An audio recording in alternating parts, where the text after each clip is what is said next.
If you work in quality control at a candy factory, you know strict safety regulations come with the job. It's why you partner with Grainger. Grainger helps you find the high-quality and compliant products your business needs to inspect, detect, and help correct issues. And the sweetest part is, everyone gets a product that's as safe to eat as it is delicious. Call 1-800-GRAINGER, click Grainger.com, or just stop by. Grainger, for the ones who get it done.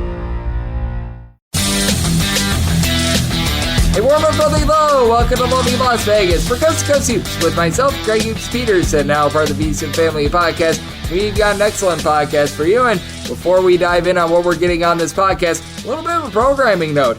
You're no longer going to be having these really strange recaps on the podcast because of Greg Peterson Experience on VSiN, the Sports Betting Network. It is actually now from 6 to 8 Pacific time. That is 9 to 11 Eastern. So after I get done with that show, I'm going to be able to do the recap for this podcast. So there's going to be no more cleanup from like 2 days ago and everything like that. So we hooray verily for that. And we hooray verily for the fact that in segment number 2, we're going to be joined by Jim Root, who does absolutely tremendous work over at the Three Man Weave. We're going to be chatting with him about what he's been making out of these strange home and road splits. He's going to be talking about how he currently views UConn as the number 1 team in all of college basketball and how that relates to his futures portfolio as well. We're going to be diving in on a few Tuesday games as well. And then in the final segment, we're going to get you guys picks and analysis on every game on the betting board for this College Basketball Tuesday as we hit some bank shots. If you do have a question, comment, segment idea, what have you for this podcast, you do have one of 2 ways to be able to fire those in. First one is my Twitter/X timeline at Juden_D1. Keep in mind, letters EM, name does not matter. So as per usual, please do send these into the timeline. Other way, that is fine, an Apple Podcast review. If you rate this podcast 5 stars, it is very much appreciated. And then from there, you're able to fire on whatever you'd like to hear on this podcast via that 5-star review. Did not get in any Twitter/X questions today, but we had a fun day of college basketball on Monday. Let's take a look back and try to find some trends and try to get to know these teams a little bit better.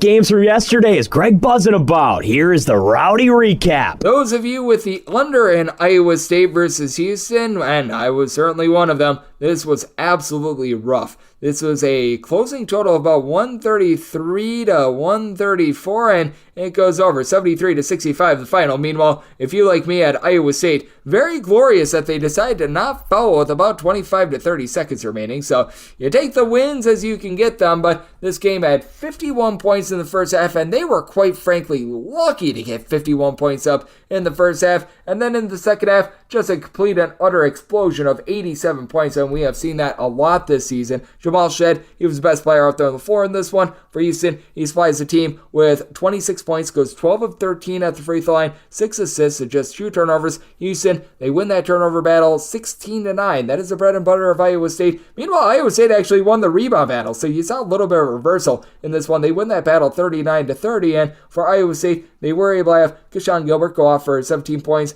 5 assists, 4 boards, and then off the bench, you were able to get a few rebounds. You were also able to get 13 points out of Curtis Jones as well. But for Iowa State, despite going 9 of 17 from three-point range, just was not enough due to the turnovers. And for Houston, they go 24 of 32 at the free throw line. The other Big 12 game, that goes the way of Texas. And by the way, with that cover, Iowa State now 18-7-1 against the spread this season. And this team, they are not that, as you've got Texas, who's currently 9-17 against the spread. They win, but they don't cover against Kansas State, 62-56 the final, and Kansas State has actually been quite a good under team for you thus far this season, despite the fact that they have played a copious amount of games that have went to overtime. They've been pretty stout defensively, they've been pretty awful offensively. As a result, Kansas State currently, they've got 14 unders to about 11 overs thus far this season, but Arthur Kaluma was able to keep them lively in this one. For Kaluma, he was able to go for 17 points. Kansas State, another rough effort from three-point range, 5 of 19 from distance, 11 of 16 at the free throw line, but he had a clunker for Texas as well.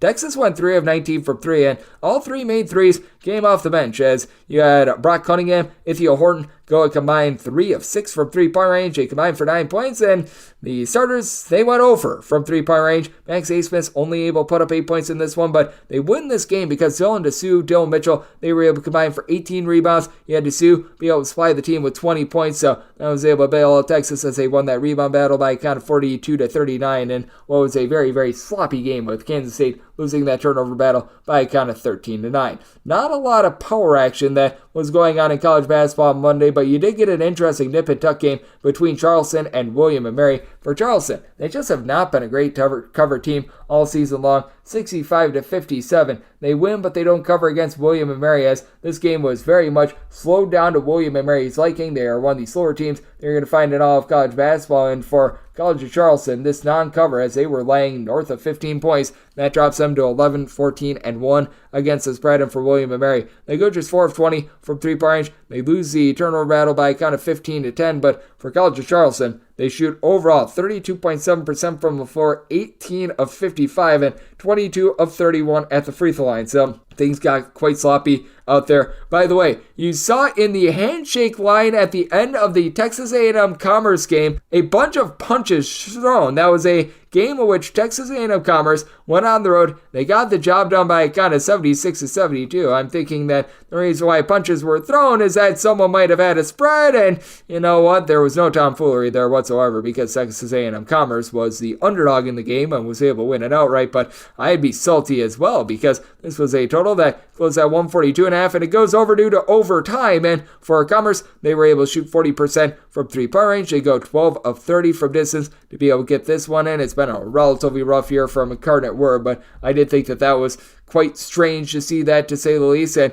it has been a strange year, to say the least, out there in the SWAC. But our DK Network Grida pick came from the SWAC on Monday, and we got there with it. The over in Florida A&M versus Akron State. And as I always say, money is money. It doesn't matter if you're betting on the ACC, if you're betting out there in the SWAC, the Super Bowl, it all cashes the same. 79-68, the final in this one. Alcorn State did close as a 10.5 point favorite, and if you had Florida A&M in this one, that is actually a relatively rough beat. As for Florida A&M, they were tied in this game with 4 minutes and 30 seconds remaining, and then they completely toilet bowled the game from there. For Florida A&M, they go just 3 of 16 from three-point range, but went a flawless 21 of 21 at the free throw line. But Florida A&M doomed themselves, going in the turnover department 15-5. They lost that battle. They had 10 more turnovers than Alcorn State, and that drops Florida A&M to 8 and 14 against the spread. And Arkansas Pine Bluff, they're now 7 and 15 against the spread. You've actually got Mississippi Valley State, who's 4th worst against the spread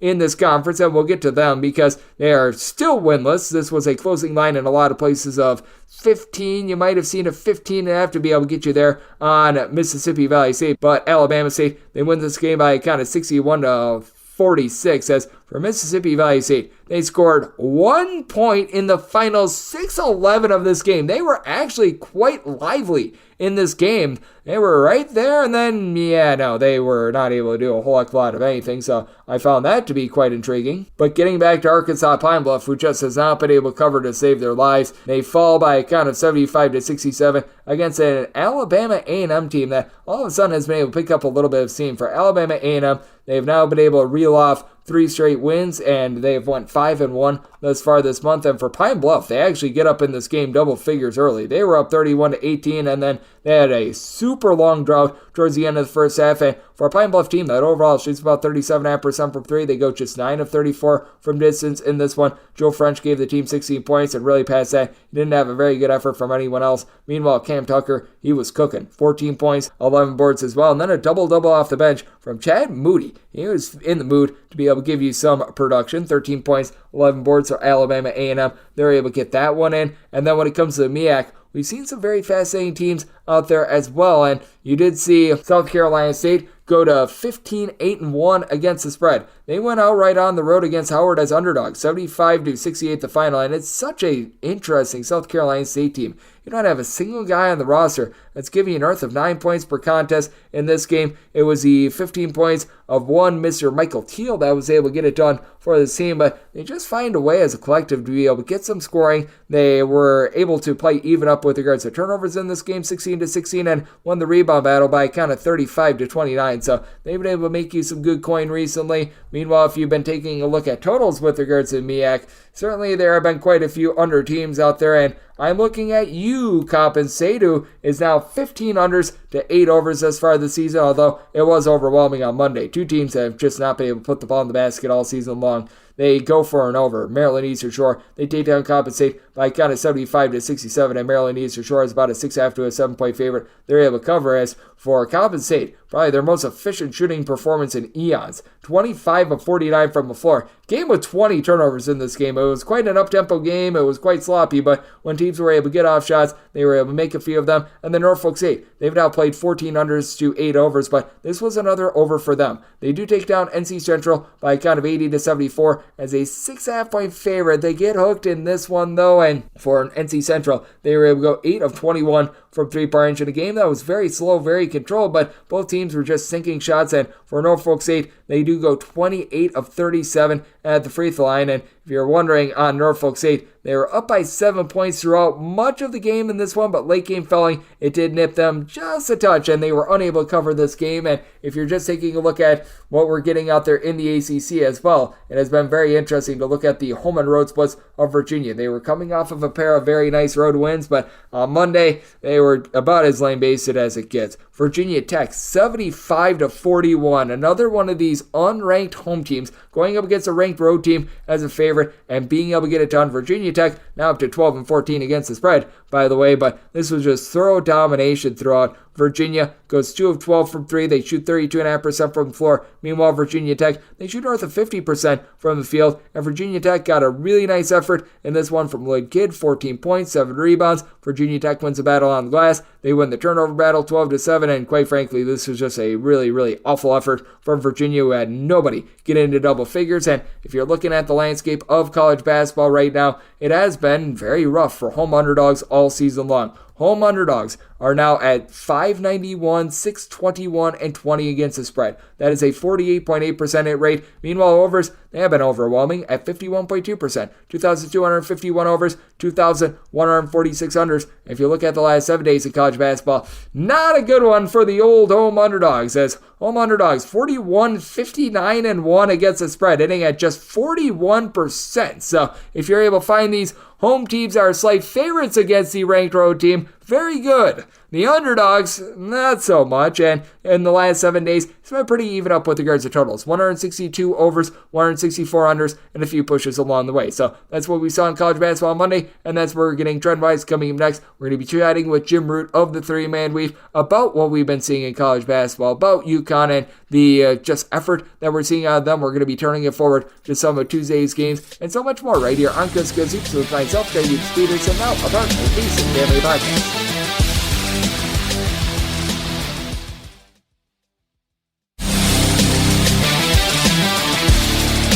We're back in lovely Las Vegas for Coast to Coast Hoops with myself, Greg Hoops Peterson, now part of the Beast and Family Podcast, and it is always a pleasure to be joined by this man, Jim Root. He is 1/3 of the Three-Man Weave, doing amazing work, taking a look at this great game that we all know and love of college basketball. He has been doing an impeccable job last few years handicapping this great sport, as he and myself are actually in the same Circa College Hoops Challenge. So I want to be checking in, week out, seeing how Jim's doing, because he has been amazing all season long, and I know he does a tremendous job over at Action Network, Three-Man Weave, Field of 68, you name it, he does it. And you're able to follow Jim on Twitter/X at Second Chance Points. That's 2ND Chance Points altogether. And Jim, great to have you aboard. Thank you. Yeah, good to be here, Greg. A lot going on in the world of college hoops, and I'm sure we're going to get to as many different topics as possible, so let's get into it. Absolutely. Let us get into it, and we'll start it off with a very, in my opinion, simple yet complex question. Out of the teams that you've been seeing in college basketball over the last, we'll call it 6 or so weeks,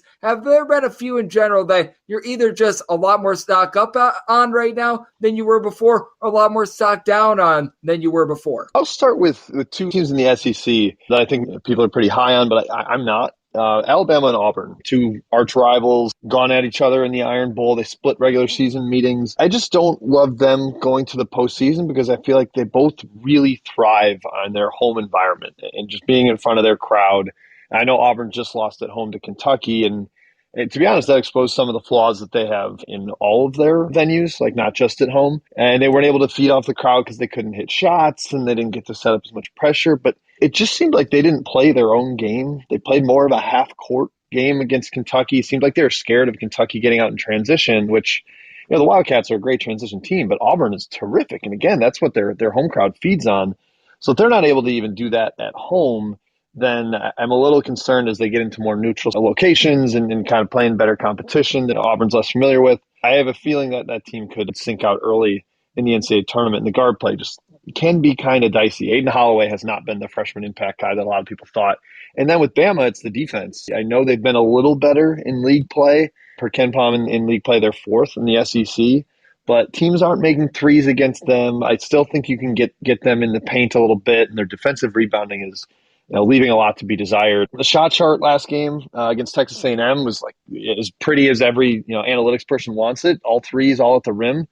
But again, that could be game planned for a little bit. And if they get cold, they just don't have a lot of answers coming down tight in big games in the NCAA tournament. I just don't know if they're going to have a lot of options to get buckets. Their approach is more of a whole season holistic and not a real flexible game-to-game system. So those are two teams that I'm a little lower on, Greg, just based on what we've seen recently. And I am so glad that you mentioned the home and road splits there, because that's been one of the biggest things that have been going well for me this season. I feel like taking more of an emphasis on taking a look at how teams play away from home rather than at home has been big, because along the lines of that, there are some teams that they've been playing really well on the road. Like if you go back to Sunday, Niagara has been a tremendous team that you've wanted to back on the road more so than at home. You mentioned it with Auburn, a team that when they've been at home, they've been tremendous, on the road not so much. I think that we could even throw Arizona in there as well. They did get that win over Colorado and that triple overtime win over Utah, but they've been a transformative team at home rather than on the road as well. I've been noticing that there have been bigger splits home to road this year and just more, for lack of a better term, funky splits this season with some of these teams. It does seem like a lot of the home crowds have been impactful in the way that I think they can impact the officiating. And sometimes the home team gets to the bonus faster, or a lot of these teams that play really physical, like Houston, Iowa State, even Auburn, like a lot of the pressure, that approach I think works better in front of the home crowd with the home refs, where they're not feeling pressure to call every reaching foul, or if you're overly physical, like I mentioned Houston, you're not going to get into the bonus as fast at home. The other team isn't. Really serves to certain styles, like having that home officiating. And like you mentioned, there's been some teams that are outrageously good at home in league play or in against the spread. Iowa State's 13-2, Alabama's 11-2, and Minnesota's good everywhere. I won't single them out, but Arizona's 10-3. So a lot of the teams you're mentioning there, these great home splits, but perhaps that's propping up their overall profile a little bit just because they've been so much better at home. Yep, I think that has been massive, and I've been noticing that quite a bit as well. Joining me on the show, we do have Jim Root. He does great work over at the 3-Man Weave, and is joining me right here on Coast to Coast Hoops, and certainly we're going to be seeing a lot of teams that are very good teams at home on Tuesday. As we know, we always get a lot of those really good prime games after the Monday slate. It's just a little bit more rough, to say the least, and we're going to be seeing a lot of teams in the Big 12. We're going to be seeing a lot of teams in the SEC, and when it comes to the Big 12, how do you really gauge this conference? Because I do think that there's a pair of games that are very fascinating on this Tuesday, as the TCU versus Texas Tech game is one that very much popped out to me. And then Baylor versus BYU, because I know you were talking a lot about home and road splits just there, and BYU is one of those teams that I think has been really falling into that category of not being the same team on the road as they have been at home, and they return home on Tuesday against Baylor. That elevation, I think, has been a huge edge for them. It's a venue that a lot of the Big 12 schools aren't familiar with. You got to go a time zone over, and that elevation's tough if you're not familiar. You can get the wind out of your sails in the second half as it starts to catch up with you. I lived in Denver for a summer. I remember it playing pickup basketball and feeling like I just couldn't quite get the air. So I think that's been a little bit of an issue for Big 12 teams.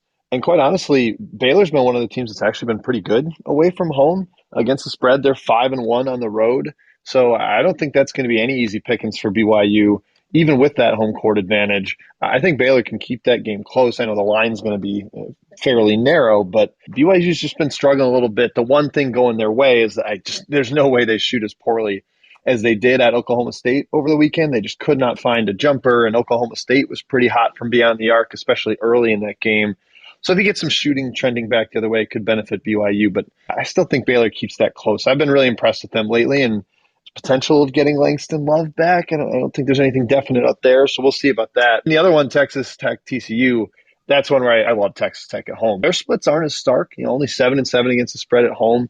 But I think we saw what can happen at United Supermarkets Arena when Kansas went there last Monday, just got caught up in the run and the crowd and the atmosphere. And That game went from 10 points to 25 points really, really quickly. And I did not expect Texas Tech to have this good of an offense. Like I thought it was going to be kind of a defensive team under McCaslin, but they can light it up from the perimeter. They can put a run on you really quickly, and that bodes well against a TCU team that's maybe not had the same offensive upside going through league play. Yep, I have been very surprised by that as well, because I'm right there with you. When you think Grant McCaslin, you think of what he was able to do over at North Texas, playing at the slowest pace in all of college basketball, defense first. But this Texas Tech team has really bombed it from three-point range. And for TCU, credit where credit is due. They've been able to pull off some nice road wins against Baylor. We saw over the weekend against Kansas State that late three that was able to give them the W as well. But I do think that this is a whole different beast. We saw what Kansas did last week going on the road against Texas Tech. So certainly have my eye there. And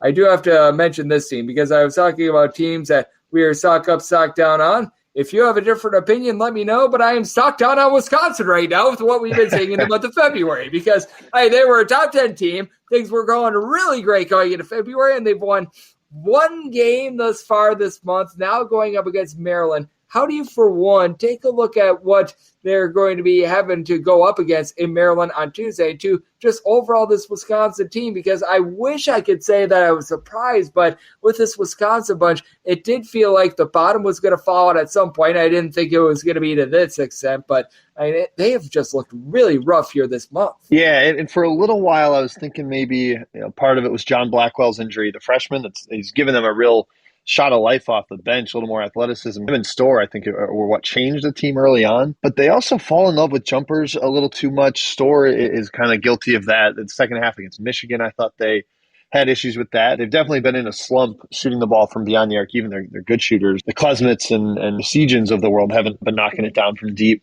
But it did always feel like, to me, they were playing kind of above their weight. Early in Big Ten play, I just couldn't believe they kept rolling in even tough situations. Winning at Minnesota looks pretty darn good now. Minnesota's been the best ATS team in the country, and winning at Michigan State all the way back in December was great. But now they're a little bit more mortal. The margin for error is kind of thin, and they've had some big late game situation errors that I think are a little too reflective of last year for me to be excited about them. Late game stuff where it devolves into a Chucky Hepburn ISO. It's like, yeah, that's the 2023 Wisconsin Badgers, and if you're running that back again, I'm not a fan of it, because that team was an NIT team that went through major scoring droughts all the time, and this year's group is not as connected defensively. So if they're not going to get that same kind of offensive punch, then they're going to go through the swoon, as we've seen. Maybe a good get-right opportunity at home against Maryland, a team that I definitely prefer in College Park and has a pretty anemic offense themselves. So I think that could be a decent spot for Wisconsin. But overall, I'm with you, stock down. I think this is a team that does not see the second weekend of the NCAA tournament, despite their real strong start they had to the year. Yep, and both of us are Wisconsin guys. We were hoping to report better news, and with the way that Marquette got just completely lambasted over the weekend. Tough last few days for the great state of Wisconsin. As joining me on the show, we do have Jim Root. He does great work over at the three-man weave, joining me on Coast to Coast Hoops. And Jim, I do want to open this up a little bit more to a little bit more broad talk, because I know that before the season you placed a couple really good features. And my question for you is, over the last, we're going to call it about 45 or so days, have there been any features that you've been able to add to your portfolio, for one? And two, is this a time of year where you do take a look at any NCAA futures, or is this perhaps a time where there might be a little bit more value, in your opinion, on more of these conference futures? The conference stuff is tough because I'm so influenced by what I took preseason. I'm trying to debate if I should be, just looking for good bets now, or should I be looking for hedge opportunities to try to get out of a decent bet. But in terms of NCAA tournament futures, I'm at a loss because, Greg, I've got a great portfolio with a lot of really good prices in there. But the one team I don't have right now is UConn. And I think they're the best team in the country, very, very clearly at this point. The upside is immense. Like you said, we saw it against Marquette this weekend.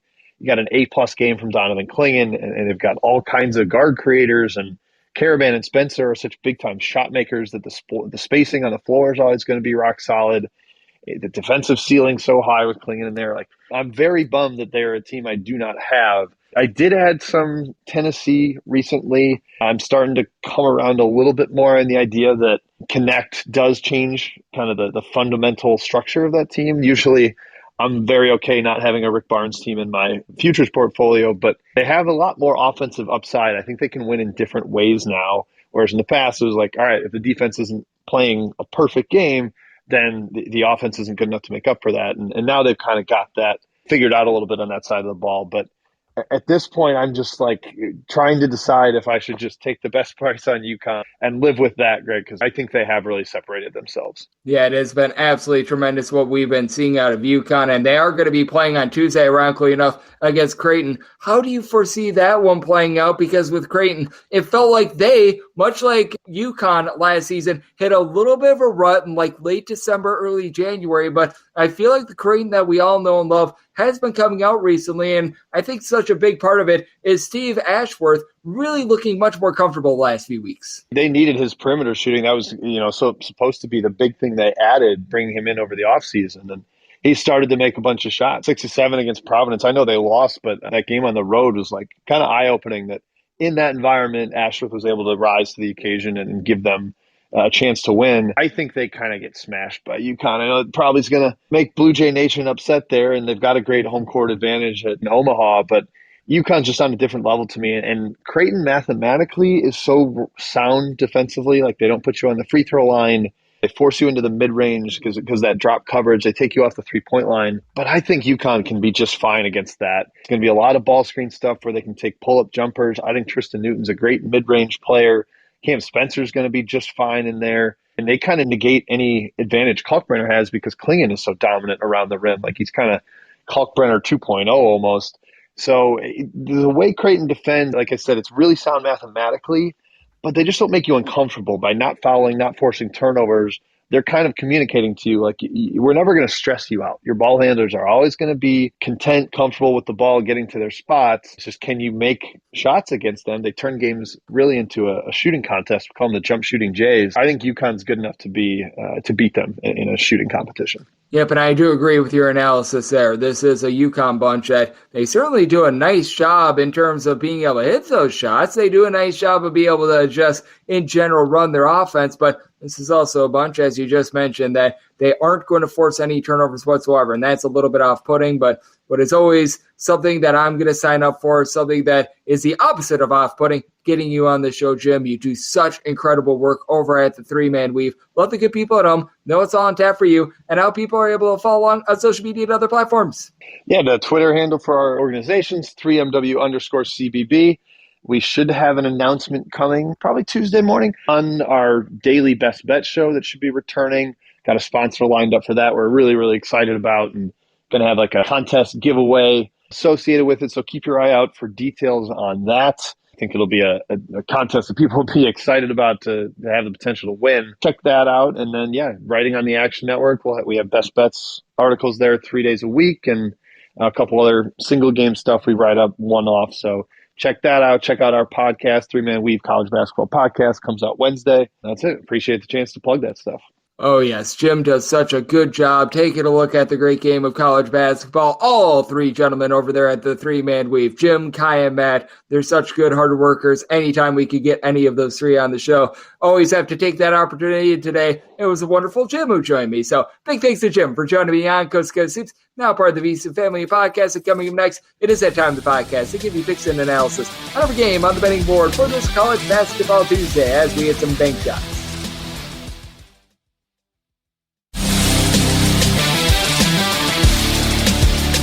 And we're back here in lovely Las Vegas for Coast to Coast Hoops with myself, Greg Hoops Peterson, now part of the VSiN Family Podcast. It is always great to be joined by Jim Root. He does such excellent work over at the Three-Man Weave, taking a look at this tremendous game of college basketball. I know that he is locked in everything that we're seeing right now, and his insights, along with those of Kai and Matt over there at the Three-Man Weave, really second to none. Those guys are absolutely tremendous. It's always a pleasure whenever we're able to get any of those gentlemen on the show, and today we were able to get on the wonderful Jim. So big thanks to him for joining me in the last segment. Now it is that time of the podcast to give you picks and analysis on every game on the betting board for this College Basketball Tuesday as we hit some bank shots. Most financial establishments close at a certain time, but not here. It is time for a side and total on every game on today's betting board bank shots. Do note that as per usual, any changes that are made to these plays will be listed up on my Twitter/X feed at unit_81, and we are going to be going in Las Vegas rotation order. This is where we go with the games with 3 digits on the rotation first, then those games with 6 digits, they are going to be at the bottom. That'll keep things all nice, neat, clean, and easy. So without further ado, let's dive in on this first game. It is 601, 602 on the betting board. Butler, they're facing off against Villanova. Villanova is a home favorite of 6 to 6.5 points, and your total on this game, it is 140. I did set my total at 132.5. I'm going to be looking at the under. Villanova has been absolutely tremendous with their defense recently, and they are really slowing things down to a crawl. They are playing at a rate that is outside the top 275 in terms of total possessions per game. Villanova has been able to climb into the top 75 in terms of points allowed on a per possession basis as well, and I really do feel like Villanova totals are being set too high, and I do think that they should be coming downward. And for Villanova, this has been an offense that has struggled a little bit this season. They're shooting right around 33.5% from three-point range. They've been able to get a little bit of something going with Eric Dixon along Tyler Burton doing a solid job down low. These two guys, they combine for about 13 rebounds per contest. Dixon is able to give you 15.5 points, to shoot 36% from three-point range. And to the credit of Villanova, they do the little things. They only turn the ball over about 9.6 times per contest. They do shoot 81.5% at the free throw line, but this Villanova team is just 123rd in all of college basketball in terms of points scored on a per possession basis. And also this Butler team, they're not the same offense when they're away from home rather than at home, and they're about 80th in the country in terms of points scored on a per possession basis. Now, for Butler, they do have guys that are able to stroke it from three-point range. Each have your top 3 scorers, Pierre Brooks, DJ Turn It Up Davis, along Jamal Telford. They're all shooting at least 34.2% from three-point range, and you do have Telford and Davis combined shooting north of 86% at the free throw line, so they've been relatively solid there. But I do think that Villanova going to be able to do a nice job of really being able to hold things down in this spot. For Villanova, they've been a little bit touch and go over the last few years with regards to their three-point shooting defense, but they've really been able to emerge recently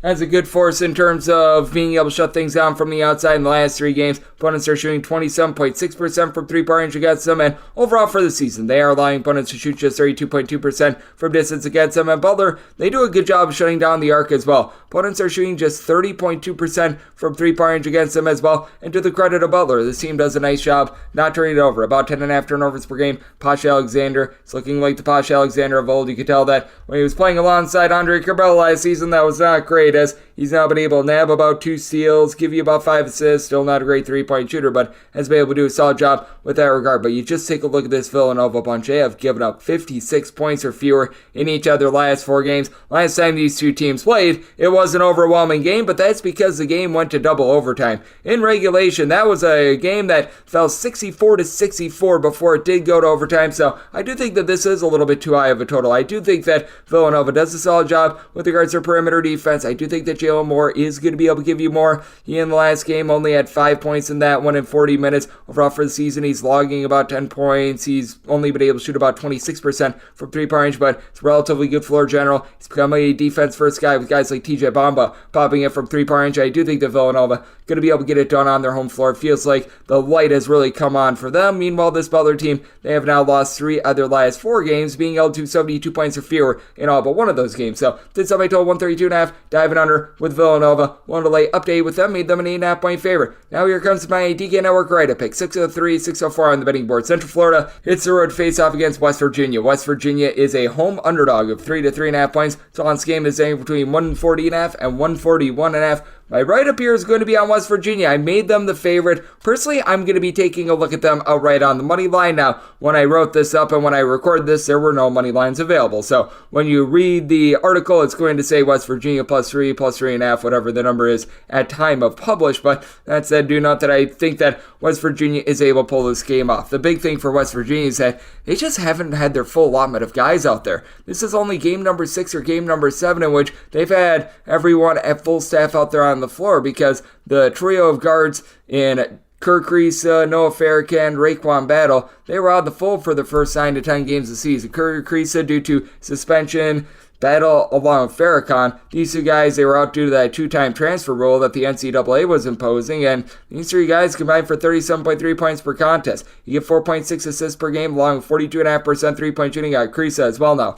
Kriisa does turn the ball over a little bit too much, and this is a Central Florida team that is a top 40 team in all of college basketball in terms of turnovers forced on a per possession basis, and while the Central Florida team, they're 9th in the country in terms of points allowed on a per possession basis, they just aren't the same when they're away from home. They are giving up 18.3 points more per 100 possessions when they're away from the city of Orlando rather than when they are at home, and this Mountaineers team has been different ever since Battle, Farrakhan, and Creasa have been in the fold. First 8 games of the season, you had this bunch shooting about 28.3% from three-point range. That was not great, and ever since then, Mountaineers have been shooting 35.2% from three-point range, and the crux of the issue for Central Florida in terms of their road defense has been allowing the three. In a roadside shoot-to-court venue, Central Florida, they allow opponents to shoot right around about 36% from three-point range, and on top of that, you've got a Central Florida team that's not great on offense. You've got two guys, Darius Johnson, Jalen Sellers. They've been able to combine for about 30.5 points, 3.3 steals per game, and Johnson does shoot 38% from three-point range, but overall, the Central Florida team is 224th in the country in terms of points scored on a per-possession basis.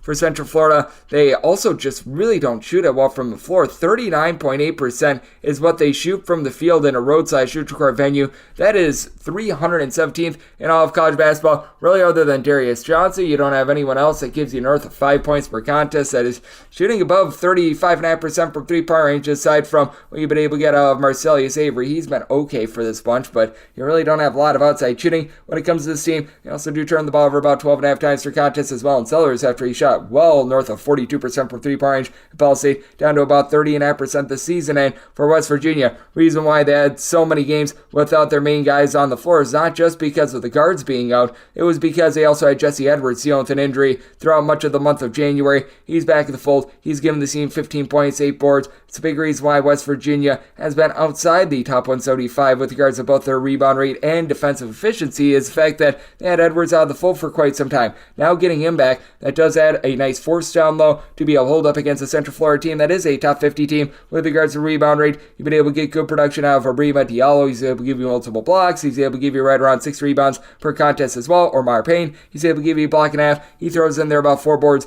per contest, but for Central Florida, it's been a little bit rough for them. They've now lost 4 out of their last 5 games. Really, both of these teams have. And for West Virginia, touch and go with regards to the defense. They've given up 80-plus points each of their last 4 games, but going up against the likes of Texas, BYU, Baylor, these are top-flight offenses. I do think that with the travel going to Morgantown, this is a rough spot for a Central Florida team that has just not played the same on the road rather than at home. So my DK Network write-up pick, that is going to be on West Virginia. Like I said, in the publication, you're probably going to see +3, +3.5, but I think they're able to win this game outright on the money line, and I will be betting the money line, and I did set my total 137.5 with the way that Central Florida has struggled with their offense away from them, and with the way that West Virginia, I do think is going to be able to do a better job on the glass with now having Jesse Edwards fully back in the fold. So, going to be looking at the under in my write-up. That is going to be on West Virginia. 605, 606 on the betting board. VCU, it's a road face-off against UMass. UMass is a 1.5 point favorite. Total on this game is 142 to 142.5. Did set UMass as a 3.5 point favorite. I'm going to be willing to lay this number. Now with VCU, this defense has been very good in terms of points allowed on a per possession basis.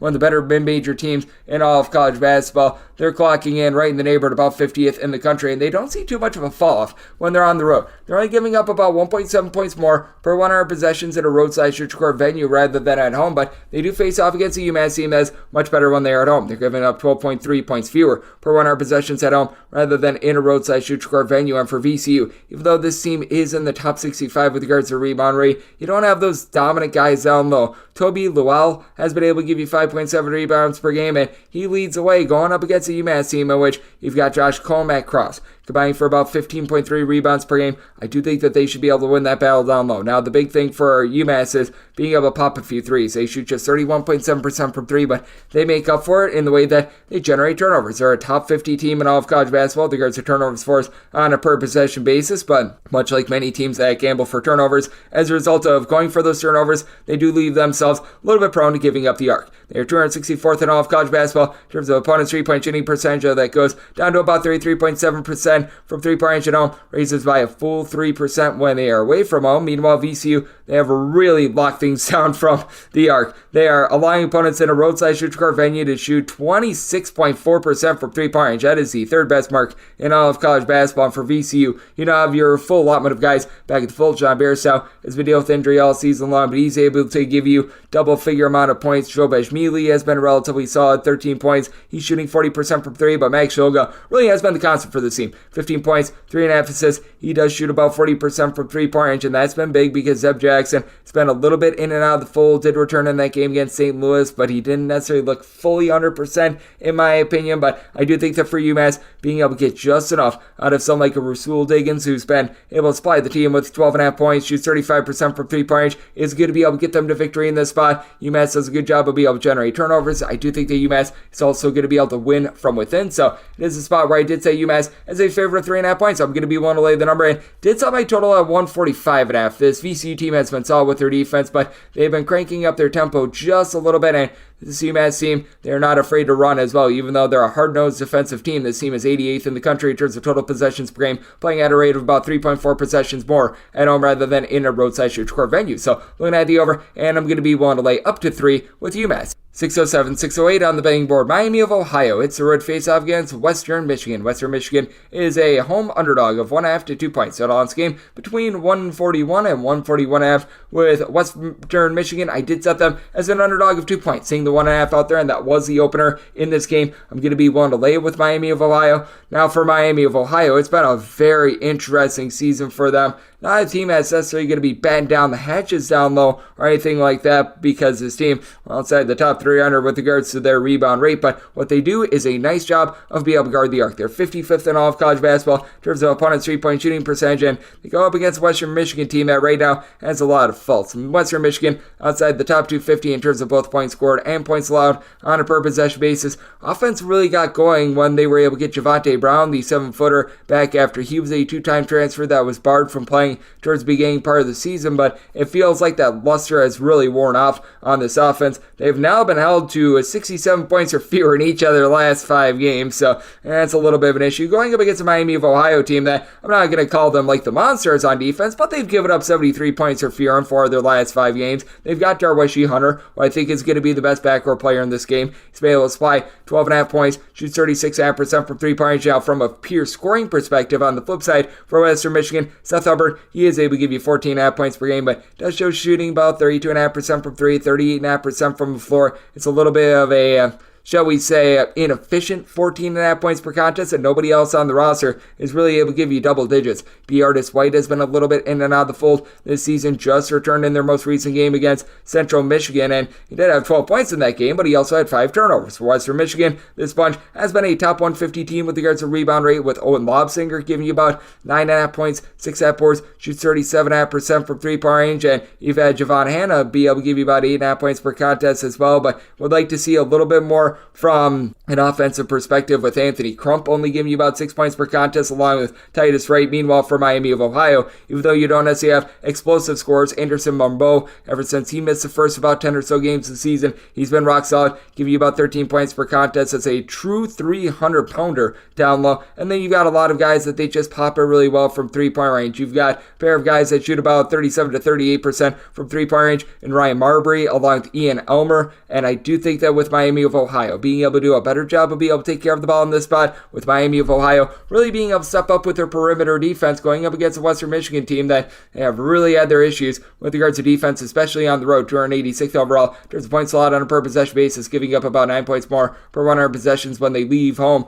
I do think that Miami of Ohio finds a way to get it done, and I do think that for Miami of Ohio, they are going to be able to hold down a Western Michigan team that's well outside the top 275 in terms of points scored on a per possession basis. So, circumstance where I'm going to be able to lay up to a 1.5 with Miami of Ohio. With regards to the total, did set it at a 142 because I do think that you get some late game fouling, and I do think that Miami of Ohio is going to be able to bust out a little bit more with their scoring. So looking at the 141.5 over and not a half a point more, and willing to lay up to 1.5 with Miami of Ohio. 609, 610 on the betting board. Toledo plays host to Akron. Akron is a underdog of 1.5 to 2 points. Total on this game is 150. I did set my total at a 148. I'm going to be looking under Akron in the top 75 in terms of points allowed on a per possession basis, and has really been able to lock it down recently. If you take out the Sunbelt versus MAC challenge, in terms of games against MAC competition and MAC competition only, Akron has allowed 71 points or fewer in each of their last 7 games. So you've got Enrique Freeman, who's going to be the most dominant player in this game,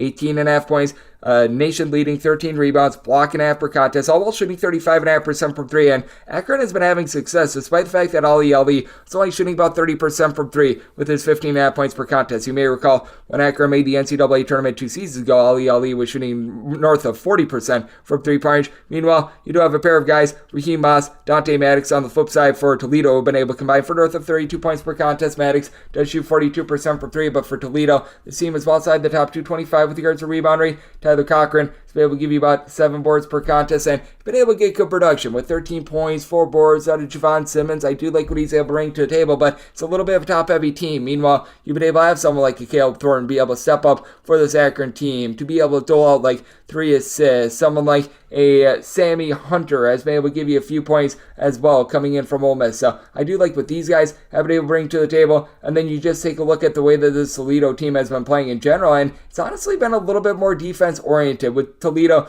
overall for the season. In terms of points allowed on a per possession basis, they are 272nd in all of college basketball, but they actually play relatively the same with regards to points allowed on a per possession basis at home rather than in a roadside neutral court venue. Last 3 games have been relatively explosive, but the first time these two teams played, that was a 77-70 sort of game, and in the month of January, there was a nice run where Toledo had given up 73 points or fewer, and I believe it was 6 straight games prior to the start of the month of February, so I do think that you might see a little bit of reversal here. Akron has really been slowing down their tempo, and I do think that they're going to be able to get their slower tempo here, which will keep them very stung in this game. I do think that in the end, Toledo is going to be able to get a little bit of revenge, despite the fact that Akron has been quite stout with regards to their defense, because this Akron team, in terms of opponent's 3-point shooting percentage, goes from about 27.7% at home up to a little bit north of 32% on the road. I do think that the home cooking helps out Toledo, so I did set my line at 2 at a 1.5. I'm going to be willing to lay it, but I think you get a relatively similar final score to what we saw the first time around, semi-total at a 148, so diving under and want to lay it to 1.5 with Toledo 6-11, 6-12 on the betting board. Bowling Green, it's a road face-off against Central Michigan. Central Michigan is a 2-point favorite. Your total on this game, it is 136 or 137. With Central Michigan, I did set them as an underdog of a 1.5. Looking at Bowling Green outright on the money line, Bowling Green a top 125 team in terms of points allowed on a per possession basis. Now, there's one place where you're able to hurt them. That's a 3-point line. Bowling Green, 328th in all of college basketball in terms of opponent's 3-point shooting percentage, but got a Central Michigan team that is well outside the top 250 in terms of their 3-point shooting percentage. I do like what they're able to get out of Anthony Pritchard, though. Anthony Pritchard has been able to give the team 13.5 points, chips in there about 5 boards, 4.5 assists per contest, but the 30.1% 3-point shooting, coupled with the fact that this team shoots 67.5% the free throw line, means that they are not going to be able to unearth the weaknesses they've got with this Bowling Green team. Bowling Green, also the better rebounding team. They're a top 125 team with regards to rebound rate. Central Michigan, they're well outside the top 200, while you've got Rashawn Agee along Jason Spurgeon for this Bowling Green team, giving north of 15 rebounds per game. Agee throws in there 13 points per contest. Spurgeon at right around 6'10", does shoot 36% from 3. Now, Bowling Green, not a good 3-point shooting team in their own right. They're shooting about 30.5% from 3-point range, but they do go up against a Central Michigan team that, while they do a nice job of being able to guard the arc, Central Michigan, a top 40 team in terms of opponent's 3-point shooting percentage,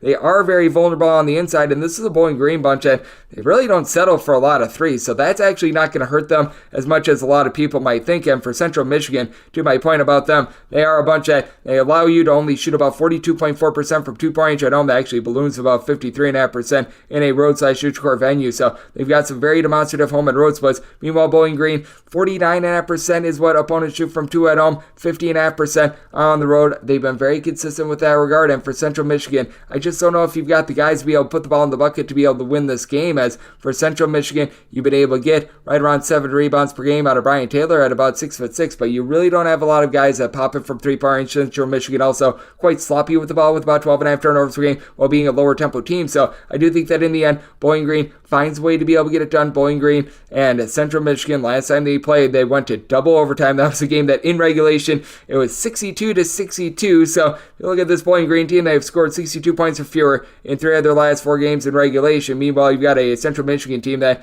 they themselves have not broken the 70-point plateau in regulation in each of their last 5 games, so very interesting circumstance here. I did set my total, though, at a 141.5 because this is a Bowling Green team that is going to allow some threes. Central Michigan, I think they can be had down low, and Bowling Green has been looking to crank up their tempo quite a bit more, and I do think that this is going to be close enough for late game felling. Doubt we get a double overtime game like the last time around, but I do think that we see a little bit more scoring. I'm going to be looking at the over, and I like Bowling Green outright on the money line, made them a 1.5 point favorite. 6-13, 6-14 on the betting board. Duquesne is going to be playing us to St. Louis. St. Louis is an underdog of 9 points. Your total on this game is 149, and I made Duquesne a 10-point favorite. I'm going to be willing to lay the number. Duquesne has really been able to crank it up in terms of their defense, and that's the one thing that this team is doing well, because Duquesne is a top-heavy team in terms of their offense. Data Grant, Jimmy Clark III. These two guys, they combine for about 31.5 points per contest. They both shoot about 32 to 33% from three-point range for a Duquesne team that's outside the top 175 in terms of points scored on a per-possession basis. But with Duquesne, they're up to being a top 125 team in terms of points allowed on a per-possession basis. As a matter of fact, they're up to 84th, and they do allow 12 points fewer per 100 possessions at home rather than in a roadside-shoot-your-court venue, and they go up against one of the most ghastly defenses in all of college basketball in St. Louis, 336th in the country in terms of points allowed on a per-possession basis. For the St. Louis unit, they have given up at least 84 points in each of their last 3 games and 77+ in 4 out of their last 5. Offense has been able to get it going. They've been able to get past 80 in each of their last 3 games, but they have had their woes as well, because prior to this 80-point sort of binger that they've been on, they had scored 73 points or fewer in 6 consecutive games, and for St. Louis, they are getting pieces back at the fold. Now you've got Sincere Parker back, who's able to give you about 17 points, shooting 42.5% from three-point range. Gibson Jimerson, he's still a solid 37% three-point shooter. Terrence Hargrove is able to give you 13 points, 5.5 boards per contest, and Bradley Irizarry, someone that they did not have towards the beginning part of the season, it's giving you 6 rebounds per game as well. But for St. Louis, they're well outside the top 150 with regards to rebound right now. For Duquesne, this team has not really banned down the hatches down low. You've been able to get about 6 rebounds per game out of Fusani Drame, but just the fact that they're not really going to be exposed in this game by a St. Louis unit that they just really don't have that true big man to really clog things up. They're 236th in the country with regards to rebound rate. I do think that that's going to be able to help out a Duquesne team that has been turning the ball over a little bit less than St. Louis. A team that has been able to stay very disciplined in terms of their defense, as for this Duquesne bunch, they have now given up 72 points or fewer in all but one of their games ever since the 3rd of January, so I believe that that is their last 9 games, and I do think that they're going to be able to do a solid job bottling up St. Louis, but I do think that with the way that St. Louis is just cranking things so far up tempo, and the way that St. Louis has been so bad on defense, even though Duquesne is a top-heavy team with regards to offense, some of the ancillary pieces, like a gentleman I was mentioning in Mr. Fusani Drame, along with someone like David Dixon, going to be able to bust out for a little bit of a higher scoring game. I did, as a result, set my total at a 150. I'm going to be taking a look at this total over, and with Duquesne, set them as a 10-point favorite. I'm going to be willing to lay 9 with them. 6-15, 6-16 on the betting board. Michigan State plays us Iowa. Iowa's an underdog of 9.5 to 10 points. Your total on this game, it is 153.5 to 154.5. I made this total 151.5. I'm going to be taking a look at the under. This Michigan State team has a far different defense at home rather than away from home, and this Iowa offense is far different when away from home rather than at home as well. For Michigan State, 31st in all of college basketball in terms of points allowed on a per-possession basis, giving up 16.1 points fewer per 100 possessions when they're at home rather than in a roadside shoot-court environment. Meanwhile, with Iowa, this team, as we know, if you've been listening to this podcast, they are a very different offense when they're at home. They're 24th overall in the country in terms of points scored on a per-possession basis, but they're scoring 13.6 points fewer per 100 possessions when they leave home rather than when they are at home. And for Iowa, this is an okay shooting team from three-point range, but it's not like they're an amazing three-point shooting team by any stretch of the imagination. Ben Krikke, he's been able to give you 15 points per contest, throws in there about 5.5 rebounds per game. I like the way that Tony Perkins and Peyton Sanford have been able to get things going as well. Both of these guys give you about 15 to 15.5 points per contest. Between the two of them, you're able to get about 11.5 rebounds per game, while Sanford does shoot 37.5% from 3. But as a whole, Iowa, they shoot about 33.5% from 3. Now, Iowa does do the little things. They shoot 77.7% at the free throw line. They turn the ball over about 10 times per contest. And with this Iowa team, you know that they are always going to be looking to play a little bit more up-tempo, but that tempo does slow by about 5 possessions fewer when they're on the road rather than at home. They can't get into as up-tempo of a style when they leave Carver Rock Arena. And Michigan State, I do think, is going to be looking to slow this game down. You've had Malik Hall, along Jaden Akins, really be able to turn it on with a combined about 24 points per contest. Akins now shooting north of 39% from three-point range. A.J. Hogarth giving out about 5 assists and 1.7 turnovers a game. And Iowa, they turn the ball over just 9.9 times per contest. So does Michigan State. Now, Michigan State plays at a slower tempo, so in terms of turnovers on a per-possession basis, they're not quite as dominant, but you got the top scorer in this game in Taiwan Walker, giving you about 3 assists, 2 steals, 18.5 points per contest, with the way that Iowa has honestly done an okay job of guarding the arc. When away from home, they're about a top 125 team with regards to opponents' three-point shooting percentage, and with the way that Michigan State does a much better job with their defense when they're at home. And Michigan State overall has been a pretty solid team at being able to cut things off from three-point range. Opponents shoot just 29.8% from three-point range. I do think that this turns into a little bit of a lower scoring game, and I do think that this Michigan State team, they are going to be able to do a pretty dominant job at home, but I do think that we've went just a little bit too far here. I did set my line at a 9.5, 10 or more. That is going to be my buy point on Iowa. And with regards to total, I did set it at a 151.5, as I do think that Iowa going to be slowed down a little bit in this game on offense, but I do think that their perimeter defense does just enough to be able to hold them in this game. So looking at the under, semi-total 151.5, and with Michigan State, made them a 9.5 point favorite, so won't take 10 here with Iowa. 617, 618 on the betting board. Fordham, it's a road face-off against Davidson. Davidson, a 7-point favorite with the total between 138 and 138.5. I did set my line at 6. I'm going to be willing to take the 7 with Davidson. Fordham has had a rough year, to say the least. Well outside the top 240 in terms of points scored on a per possession basis, but Fordham is still one of the better defenses that you're going to find away from home. Fordham is actually giving up 4 points fewer per 100 possessions in a roadside shoot court venue rather than at home. I'm not sure why, but this team is a top 55 team in terms of points allowed on a per possession basis when they do hit the road. I do think that they're going to be able to dominate things down low with having Abdul Sambilia be able to give you about 7 points, 6 boards, has been able to chip in there multiple blocks per contest. Now, he has been seeing his minutes slash a little bit recently. I don't know if he's been dealing with injury, what have you, but he's been focusing a little bit more on his shot blocking, whereas with Fordham, they've been using a little bit more of a whole is greater than some of its parts approach to really being able to hit the glass. You've got someone like a Kyle Rose who's able to give you about 9.5 points, 5 boards, 2 steals per contest, and then Antrell Carlton, along with Joseph Metter, they've been by committee really doling out the ball. With these two guys, they combine for about 6 assists per game. It is a Fordham team that they only shoot about 32% from three-point range, and they go up against a Davidson team that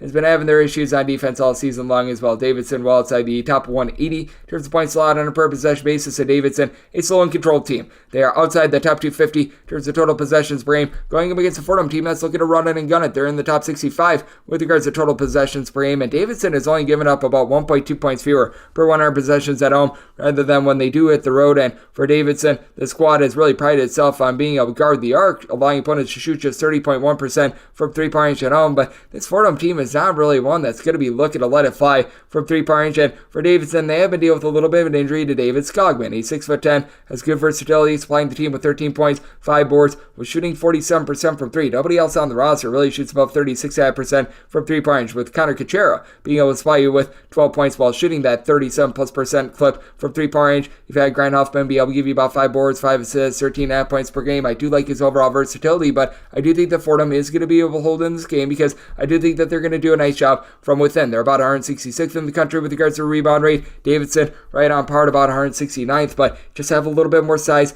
with this Fordham team, and with Davidson dealing with that injury to Skogman, I do think that hurts him quite a bit. I do think that Davidson wins outright just because they are turning the ball over just 10 times per contest, are more efficient on offense. But that said, I do think that this is going to be a little bit more of a snug game, and I do think that you're going to see a bit of scoring in this one because I do think that there's going to be a little bit of late game fouling. And Davidson, they have been a squad that has been much more efficient with their offense at home rather than on the road. So I did set my total 142, looking at the over, and with Fordham, made them a 6-point dog, so we'll take 7 with them. 619, 620 on the betting board. Texas A&M plays us to Arkansas. Arkansas is an underdog of 9.5 to 10 points. Your total on this game is between 146 to 146.5 with Texas A&M. I did set them as a favorite of 9.5 points. Here at 10.5, I'm going to be willing to take those points with Arkansas. It's been a rough Arkansas team all season long, but they were able to pull off a win when they did play host to Texas A&M about a month or so ago, and it's not like this Texas A&M team is living up to their billing as well. Texas A&M in the bottom 35 in terms of three-point shooting percentage. One thing Texas A&M has been amazing at is being able to hit the glass. Top 10 team in the country with regards to rebound rate. Anderson Garcia being able to give you 9+ rebounds per game. Henry Coleman along Therese Radford, both playing in there north of 5 boards per contest. They are going to win that battle against an Arkansas team that, other than Trayvon Brazil, who's been dealing with injury, really don't have anyone else on the roster. It gives you north of 5 to 5.5 rebounds per game. Chandler Lawson does give you a little bit of something down low, but man, it's been rough for them. But for Texas A&M, this team has been giving it up a little bit more from three-point range than you'd expect. 218th in all of college basketball with regards to opponents' three-point shooting percentage. Not to say that Arkansas is some sort of amazing defense in their own right. They're 253rd with regards to opponents' three-point shooting percentage, but you do have Trayvon Mark on the side of Arkansas, shooting in the high 30s from three-point range. He's been able to supply the the team with 16.8 points per contest. Now for Arkansas, they've yet to find that floor in general. Devo Davis is right now leading the way with 2.1 assists per contest. There's been a lot of isolation for the team. K-Leaf Battle has seen a fall off. He's now averaging only about 10.5 points per contest, going up against the Texas A&M team that you know that they're going to have their main guy in Wade Taylor firing in all cylinders. 19.5 points, 3.5 boards, 3.5 assists, 2 steals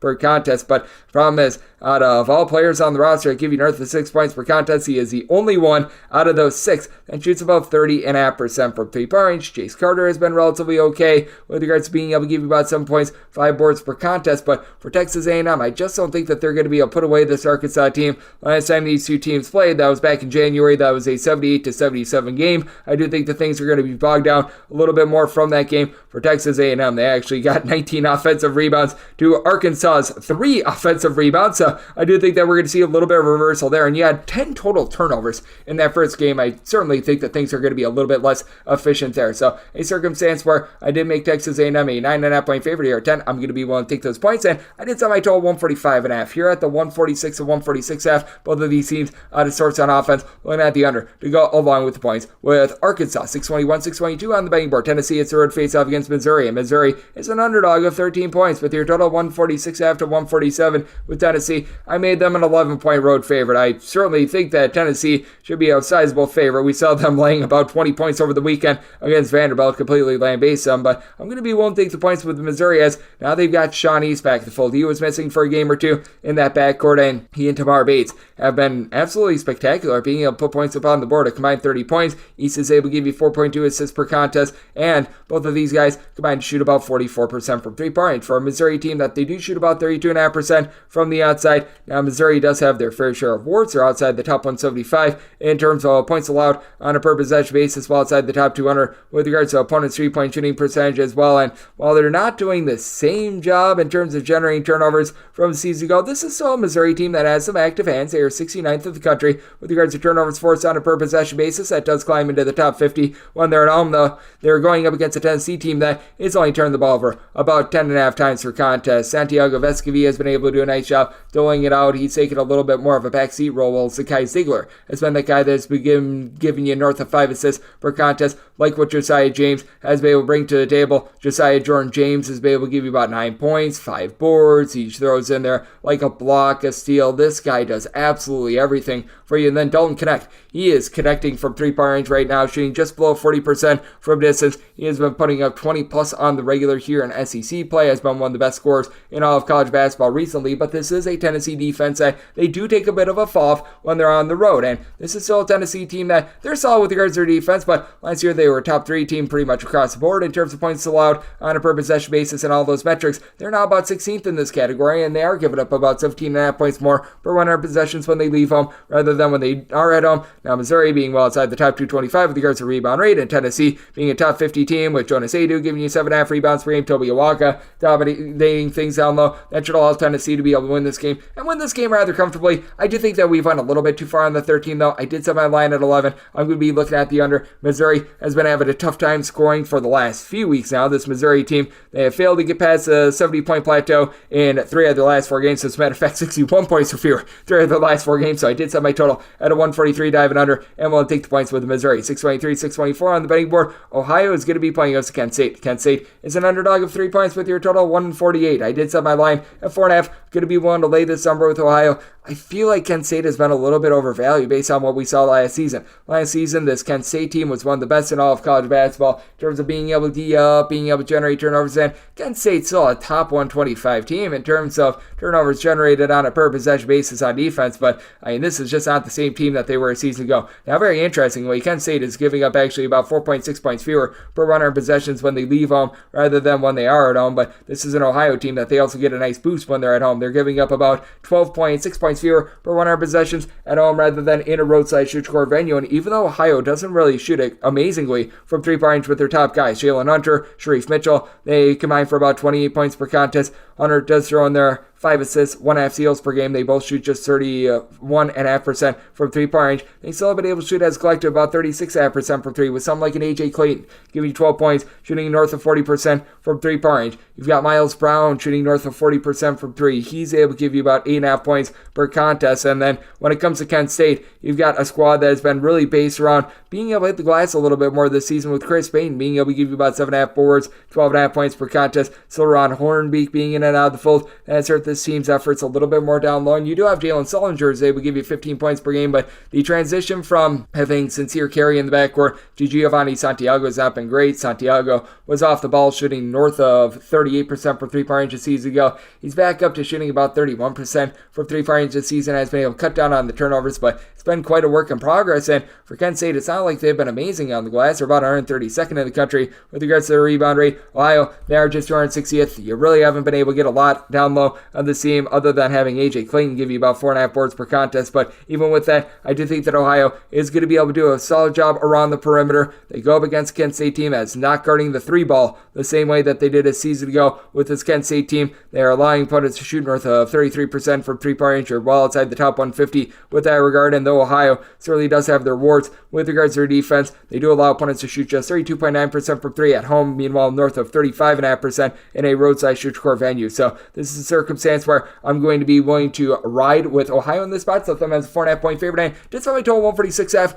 but noticing that Kent State has been slowing down their tempo just a little bit here in conference play. It's been a little bit grody for them ever since the Sun Belt MAC Challenge, but I do think that things get tamed down a little bit here. Going to be looking at the under, and I'm going to be willing to lay with Ohio. 625, 626 on the betting board. Buffalo is going to be playing against Eastern Michigan. Eastern Michigan is a underdog of 1.5 points. So on this game is 144.5 with Eastern Michigan. I did set them as an underdog of 1.5 points. This was an opener of 2, and at 2, I'm willing to buy in on Eastern Michigan. I do think that this is very much going to be a nip and tuck game. You got two teams that have been just absolutely pathetic this year. Eastern Michigan is going to have the best scorer out there on the floor, though. That would be Ty Acuff. He's been able to give the team north of 20 points per contest. Now, it's a really inefficient north of 20 points per contest, as he gives you 21.8 points per game, shoots about 44.5% from the floor on 30% from three-point range, all while turning the ball over multiple times per contest without doling it out whatsoever. But I mean, for Eastern Michigan, it's the best thing that they've got, because they have only one guy on the roster that really gives you north of 4.5 rebounds per game that is going to be healthy for this game, because they did have Julius Ellerby doing a solid job, but he's been out since late January, so that means that Jalen Billingsley, he's going to need to step up. And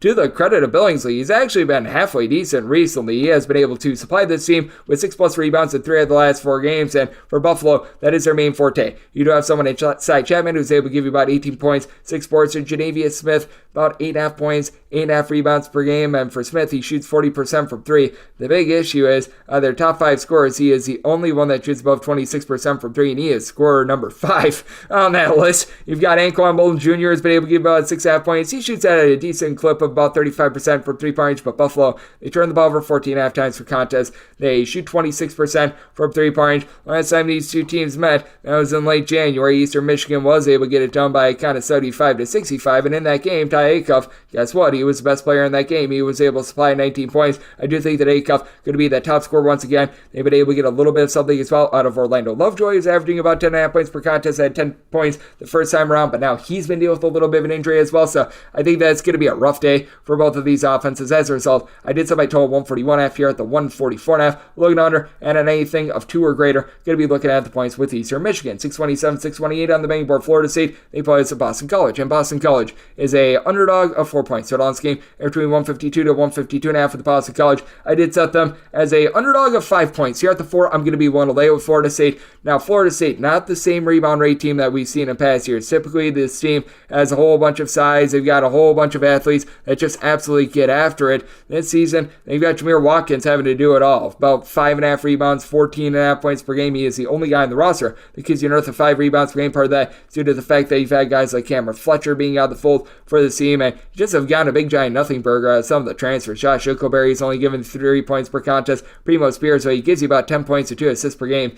He's shooting 36% from the floor and 27.5% from 3-point range, but for Florida State, they do a nice job of being able to go mock turbo on the tempo. They're about a top 60 team with regards to total possessions per game. Florida State also very strangely allowing opponents to shoot 37.5% from 3-point range at home compared to 31.5% in a roadside shoot-core venue, but they go up against a Boston College team that they themselves have had big-time issues guarding the arc. They allow opponents to shoot 35.6% from three-point range as 292nd in all of college basketball, though for Boston College, they've got the most dominant player in this game, Quinn Post, a true 7-footer who's been able to shoot 40% from three. He gives you about 2 blocks, 16.5 points, 7.5 rebounds per game, while Jaden Zachary, 4.5 assists and 1.7 turnovers per game. Boston College has done a really nice job of being able to take care of the ball, a top 35 team in terms of fewest turnovers on a per possession basis, and it is going to be a case of something's got to give, because right now the biggest forte for this Florida State team has been being able to generate turnovers. They're about 31st in all of college basketball in terms of turnovers forced on a per possession basis, while Boston College, a very average team, about 160th with regards to turnovers forced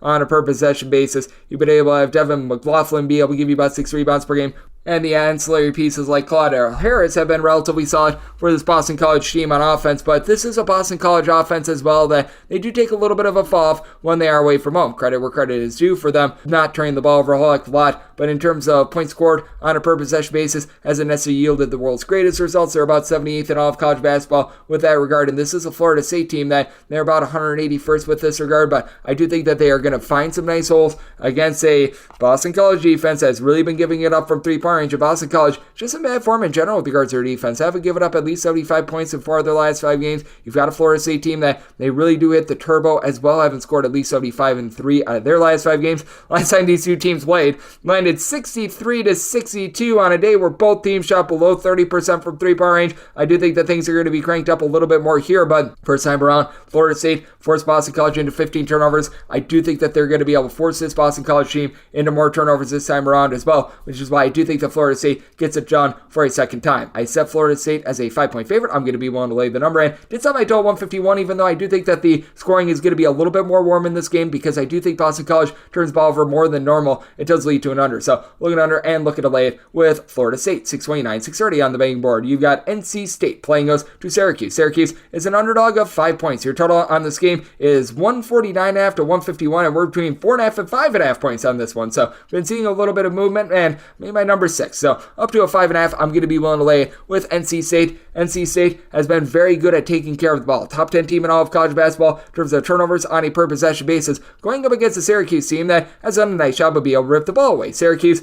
they are generating about 9.5 steals per game in terms of turnovers forced on a per possession basis. This is a top 30 team in all of college basketball, but also for Syracuse, they have not done a very good job of being able to keep things out in front of them on the glass. They are well outside the top 240 with regards to the rebound rate, and that's big for NC State. NC State, they're a little bit better than Syracuse, but both of these teams outside the top 200 with regards to the rebound rate for NC State. It's really a whole is greater than the sum of its parts approach to really rebounding, as you've got Mohamed Diarra, who's been able to give you about 6 boards per contest. Somebody else gives you north of 4.2 rebounds per game. And for NC State, this has been a little bit of a rough 3-point shooting team. DJ Horn has been able to shoot 43.5% from 3. He supplies the team with 17.5 points per contest, but he's the only player that averages north of 5 points per contest, and they've got, I believe, 5 different players on the roster that average at least 5.5 points per game, shooting above 31% from 3-point range. Though you've been able to get some good production with regards to generating turnovers out of Casey Morcell, along with also Jaden Taylor, giving you about 2.5 steals per game. They both give you about 11.5 points per contest. DJ Burns down low has been solid, and for Syracuse, they've got their 3-point shooting issues as well. They shoot about 32.5% from 3.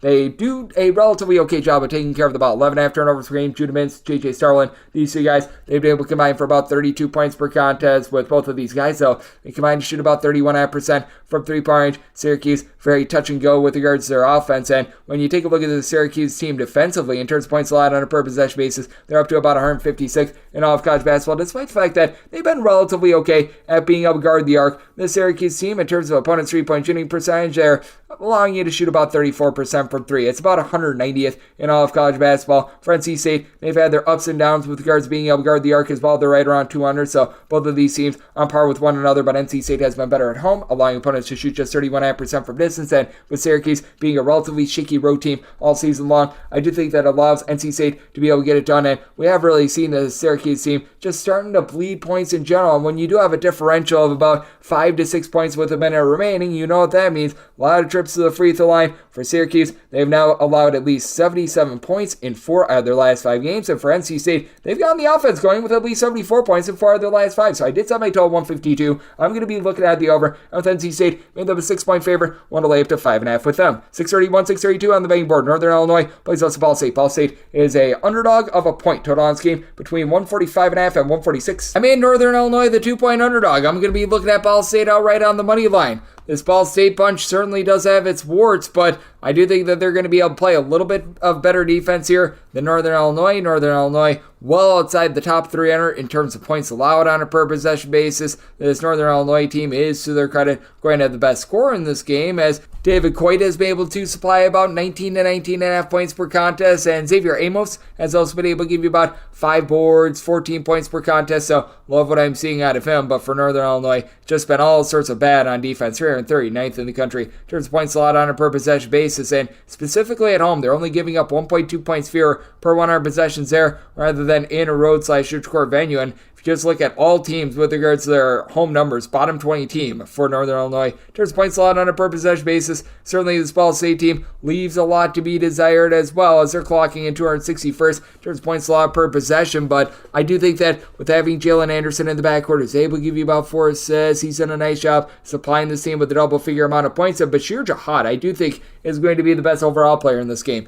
He's been able to supply this Ball State team with about 19 points, 7 boards, shoots it high from 3-point range. I think is going to be absolutely massive, going up against a Northern Illinois team that's well outside the top 275 in terms of opponents' 3-point shooting percentage. You've had Yannick Conan Niederhauser come back to the fold after he was missing for a few games. He's been able to supply the team with about 4 boards. He's chipping in their 2.2 blocks per contest, so that certainly does help ease a little bit of the pressure off. But for David Coit, he was missing for a little bit of time, just came back in that last game against Kent State, so got a few issues there. And then for Ball State, this squad has turned the ball over a fair amount of times with 12.2 turnovers per contest, but they seem to keep things a little bit more clean with their offense than Northern Illinois, and they just have shooters all across the floor. Each other top 5 scorers have been able to shoot at least 36.6% from 3-point range. Top 1 has been Trent Middleton, who's actually been able to emerge and has been able to shoot about 47.5% from 3-point range, but Mikey Pearson being able to give you about 5.5 rebounds per game, coupled with the fact that Ball State and their weaknesses down low are not going to be exposed, does put me on Ball State in this spot. Northern Illinois 292nd in all of college basketball in terms of rebound rate. Ball State more around 136th. So I do think that for Ball State, they're going to be able to find a way to be able to win from within. I set Ball State as a 2-point favorite. I'm going to be looking at them right on the money line, and I did set my total out of 150. Both of these teams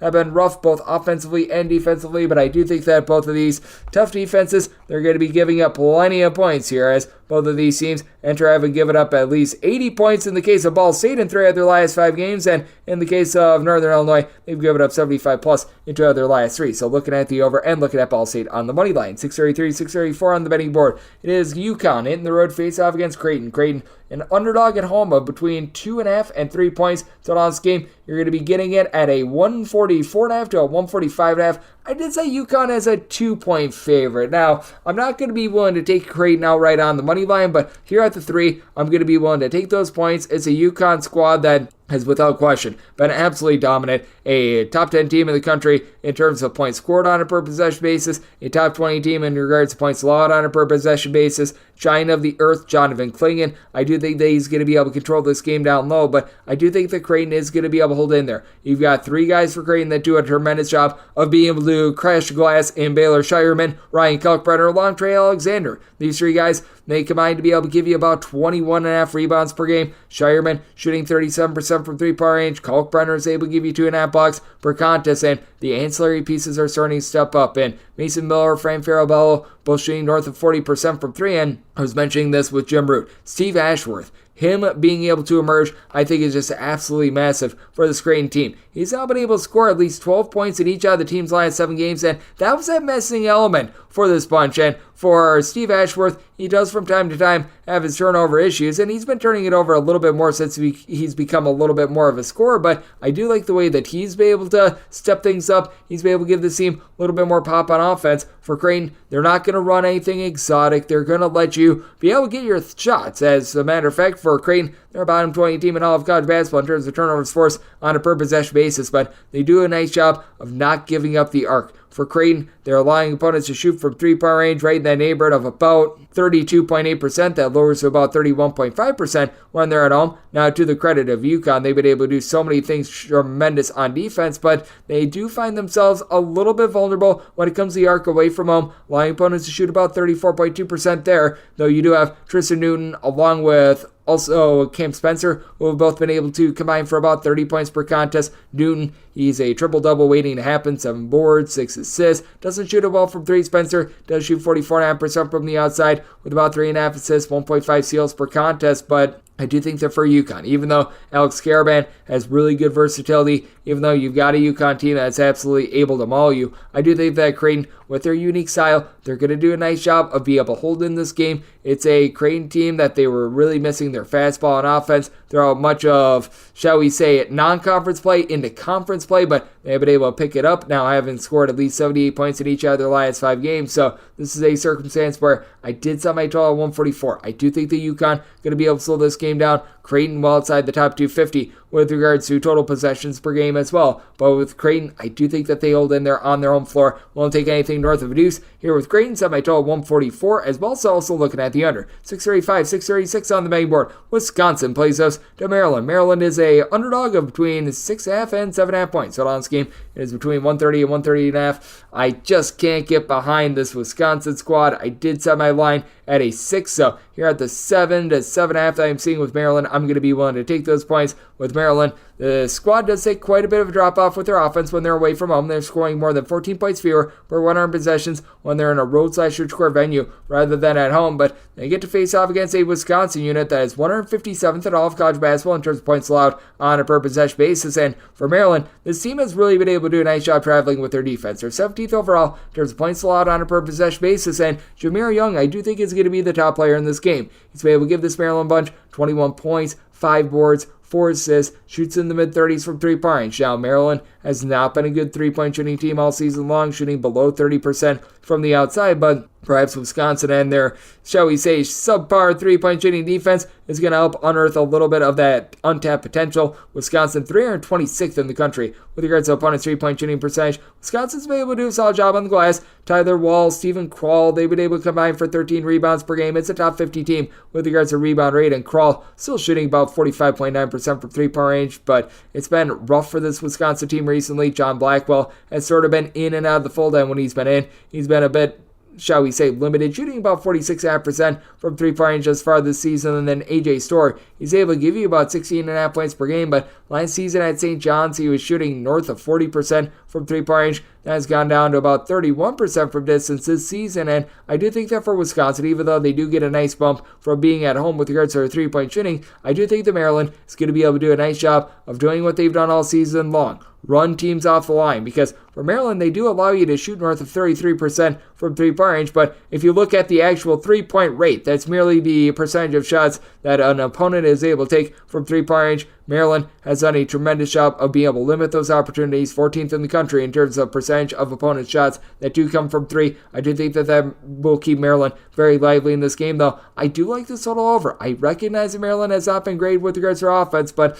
Wisconsin, despite playing slowly, they've been terrible with their defense. I think that this game is still good enough for late game following, set my total 132. I'm looking at the over. Wisconsin could only make them a 6-point favorite, so also taking the points with Maryland. 637, 638 on the betting board. Utah State is going to be playing us to San Diego State. San Diego State open up as a pick'em. Now we're finding them as an underdog of 2.5 points. Your total on this game and between 144.5 and seeing as low as a 144 out there. This is a circumstance where I'm going to be looking at the under. I did set my total at 144 as you've got a San Diego State team that is very much following the script of what we saw last season with them. Last season, San Diego State was perhaps playing a little bit too fast for their own good, and then they slowed things down in conference play. We're noticing that once again, and they go up against a Utah State team that has been pretty supreme with the way that they have been able to develop offense, despite the fact that they are not a great 3-point shooting team. Utah State, they're average or below average with regards to 33% 3-point shooting, but you've got Darius Brown, who's done a nice job doling out more than 6 assists and 1.8 turnovers per game.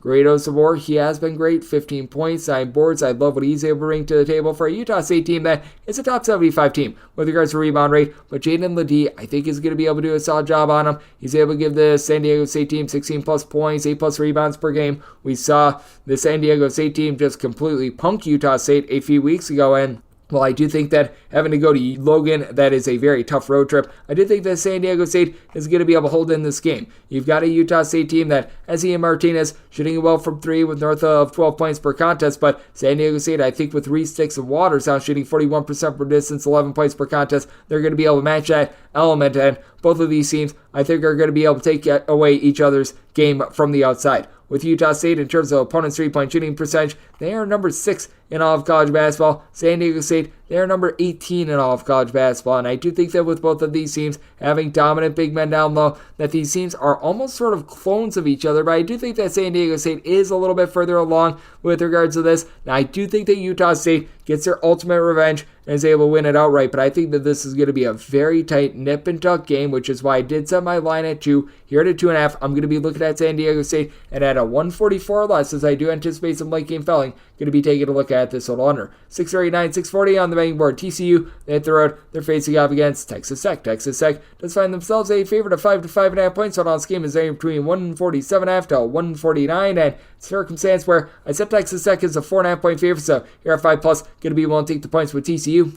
Coming into the season, I thought that this was going to be a little bit more of a defense-oriented Texas Tech team after what we saw out of Grant McCasland back when he was over at North Texas, but this team has really been able to pop on offense. For Texas Tech, this is a top 30 team in terms of points scored on a per possession basis, and they do have some pretty demonstrative home and road splits. They have been scoring about 6 points fewer per 100 possessions when they leave home rather than when they are at home, and actually with what we saw on Monday, they may fall to 31st in terms of points scored on a per possession basis, but certainly still a little bit better than what they've been doing defensively. Defensively, this has been a Texas Tech team that, while better when they are at home, they're still about 104th in the country in terms of points allowed on a per possession basis, giving up 19.3 points more per 100 possessions when they are in a road/rich court venue rather than when they are at home. And for TCU, they've got similar splits, giving up 16 points more per 100 possessions when they leave home. But with TCU, they've been able to look a little bit better on the road recently. They were able to pick up that nice win against Kansas State. And for Emmanuel Miller, he's been Mr. Do-It-All for this team. 16 points, throws in their 5.5 boards. TCU, a top 45 team with regards to their rebound rate, despite the fact that nobody on the team has more than the 5.6 boards of Miller, though Ernest Uday down low, he's been able to give you about 5.3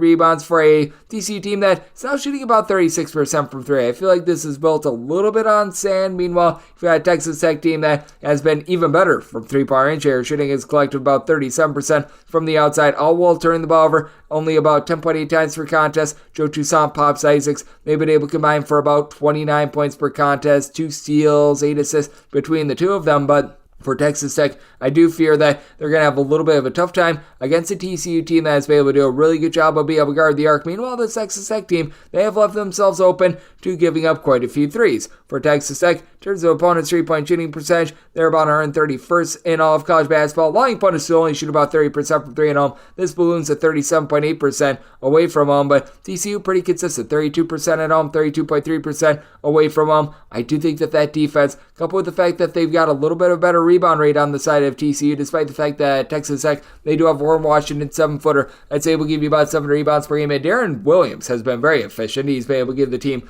right around about 10 points, 7 boards, like his game. But overall, I do think that TCU, with their defense, they do hold in there in a game where I do think that there's going to be quite a bit of scoring, and I do think that there's going to be a little bit of late game fouling. With this between 147.5 to 148, I'm going to look at the over, so I total 148.5, and with Texas Tech, made them a 4.5 point favorite, so we'll take 5+ here with TCU. 641, 642 on the betting board. Wake Forest, they play us to Pittsburgh. Pittsburgh is an underdog of 6.5 to 7 points. So on this game, they're between 143.5 and 144.5, and with Pittsburgh, I did set them as a underdog of 5 points. I'm going to be willing to take the points with Wake Forest. The offense has been explosive, and the defense is really coming along for the ride, especially from the outside. Towards the beginning part of the year, Wake Forest was getting torched from 3-point range. They're down 62nd in all of college basketball in terms of opponents' 3-point shooting percentage, but doesn't quite compare to what we've been seeing of this Pittsburgh team. Pittsburgh all season long has done a tremendous job on defense. They're 15th in the country in terms of opponents' 3-point shooting percentage, and that's a big thing for this Wake Forest team. Wake Forest has Amari Monsanto. When he's not injured from time to time, who's able to pop a few threes, but I mean, it's a little bit of a shallow team, but they do shoot it really well from 3-point range. For Wake Forest, Kevin Boopy Miller has been able to chip in there about 16 to 17 points per contest, and has been a main facilitator while shooting in the high 30s from 3-point range. You've got Andrew Carr. He gets you right around about 15 points, 7 boards from 3-point range. He's been able to shoot in the mid to high 30s as well. The guy that has really been able to get the job done from the outside, though. How about Hunter Salas, your main scorer, shooting about 40.5% from 3 for a Wake Forest team. That overall, they shoot about 37% from the outside, pretty equal at home as opposed to away from home. But for Pittsburgh, they might have the most overall explosive player in this game in Blake Hinson. You saw Hinson last time out for this Pittsburgh team absolutely light up Louisville. He had 41 points for having 17 plus in each of the last 5 games now. He chips in there about 4 to 5 rebounds per game. And this Pittsburgh team, just by committee, they do a really nice job of hitting the glass. All but one out of their top 7 scorers are giving you at least 4 rebounds per game. You've got the Diaz-Graham brothers, who have been relatively consistent, but though you've had Jorge Graham-Diaz be out of the fold. Meanwhile, Guillermo has been the guy that's been able to give you about 4 boards, chipping in there a block, a steal per contest while shooting 39% from 3-point range. Ishmael Get, like what you're able to get out of him, shoots in the mid-30s from 3-point range. And of your top 4 scorers for Pittsburgh, 3 of them do shoot at least 80% of the free throw line. Wake Forest is a team that does the little things very well. They're a top 30 team with regards to their free throw shooting percentage as well. But I do think that Pittsburgh, much like they did the first time around, they are going to be able to put the clamps down on defense. These two teams played a few weeks ago. Pittsburgh was able to get it done by kind of 77-72 in that game. Wake Forest shot just 6 of 22 from 3-point range, and they turned the ball over 15 times. I don't think that you have quite that extreme, and I do think that Parker Frederickson, with these been able to give you off the bench, he's been able to give you about 6 points, shoots the 930s from 3-point range. Might be a little bit of an underrated element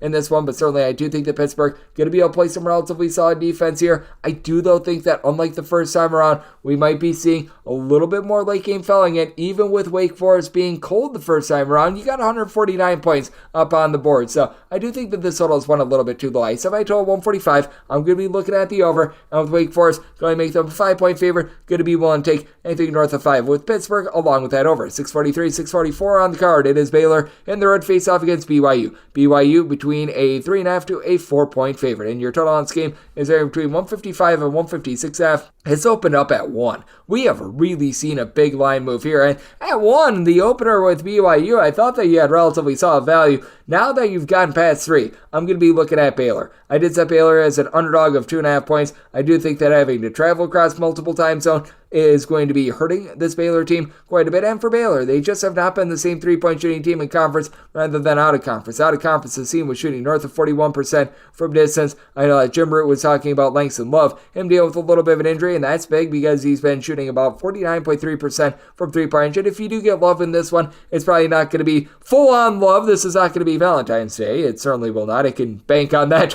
for you. That was last week. But that said, you still have Jacoby Walter. You've got Ray J. Dennis. They're both able to give you combined about 28 points per contest. Dennis does turn the ball over 3.2 times per contest, but does give out 6.5 assists per game as well. Now, this is a BYU team that is just flat out tough with regards to both points scored and points allowed on a per possession basis. They are in the top 26 in both categories, and certainly they see a nice boost at home rather than on the road. Look no further than the defense, giving up about 14 points fewer per 100 possessions when they are at home. But now they have to face off against a Baylor team that is much like themselves. Everyone for this Baylor team does a pretty solid job of being able to rebound by committee. Baylor is actually 26th in the country with regards to rebound rate. Yves Messi has been the only guy on the roster, despite that has given you north of 5.6 rebounds per game. Meanwhile, you've got a BYU team that they're about 15th in the country in terms of their rebound rate. Noah Waterman is the only guy that gives you north of 5.8 rebounds per game for them, being able to chip in there about 6 boards, 7.5 points per game, but it's just a lot of balance. When it comes to BYU, you've got 7 different guys who have been able to throw in there at least 9.2 points per contest, including Fusani Traore, who was out a little bit towards the beginning part of the season, has returned, has looked like his normal self, and for BYU, they do shoot about 35.5% from 3-point range, and if there's a little bit of buyer beware. Baylor, they are giving up north of 14 points more per 100 possessions on the road rather than at home. At Baylor, they do allow opponents to shoot 37.5% from 3-point range when away from home. But for BYU, they've been allowing opponents to only shoot about 27.9% from 3-point range at home. But that's been creeping upward with conference play. They did play a little bit of a weak non-conference slate They just, in my opinion, have not quite seen a team quite like Baylor with regards to their outside shooting, aside from when they did play against Baylor the first time around. And when they went to Waco, that was a game in which Baylor was able to get the job done, that by a count of 81-72. I do think that things are going to be relatively in that range with regards to the total. I set my total at 152.5. I think that you get almost a carbon copy of what we saw the first time around. It's in that first matchup. BYU, they shot 9-24 from 3, 10-23 from Baylor, and even if you get a little bit of a colder effort there, that would not surprise me as well. So I do like this total under. And with BYU, I do think that they're going to get a little bit of revenge, but I do think that Baylor, with their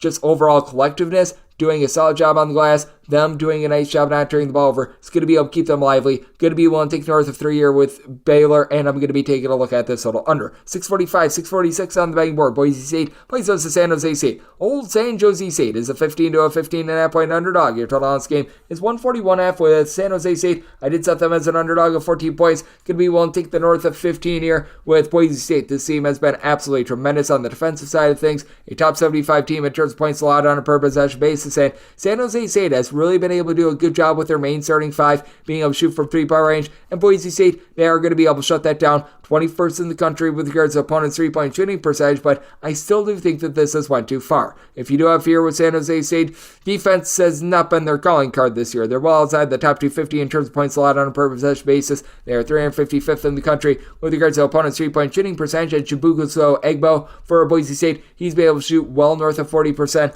from 3-point range, and Boise State overall has been a solid rebound rate team, 35th in all of college basketball. Meanwhile, San Jose State, they do rank just 321st, but with San Jose State, I do think that the overall just efficiency that you've been able to get on the offensive side of things is going to be enough for them to be able to hold in there. Boise State is well outside the top 110 with regards to points scored on a per possession basis. This despite the fact that you've had Tyson Dagenhart be very versatile, 16.5 points. He's able to give you about 6 boards. Doesn't necessarily pop it amazingly from 3-point range, but you do have Omar Stanley, 13 points, 6 boards. He's been able to chip in their block. He shoots in the mid-30s from 3-point range, but the lack of a main facilitator is right now what's hurting this Boise State team. It's not led to a ton of turnovers, about 11.3 turnovers per game, and they themselves really don't take the ball away. They just play really tough man-to-man defense, and you do have Max Rice giving you about 12.5 points per contest, but Cam Martin with his 2.6 assists per contest as a 6'9", little bit of a gadget guy, he's had to be the main point guard for this team. Meanwhile, for San Jose State, they've got 4 guys on the roster that give you north of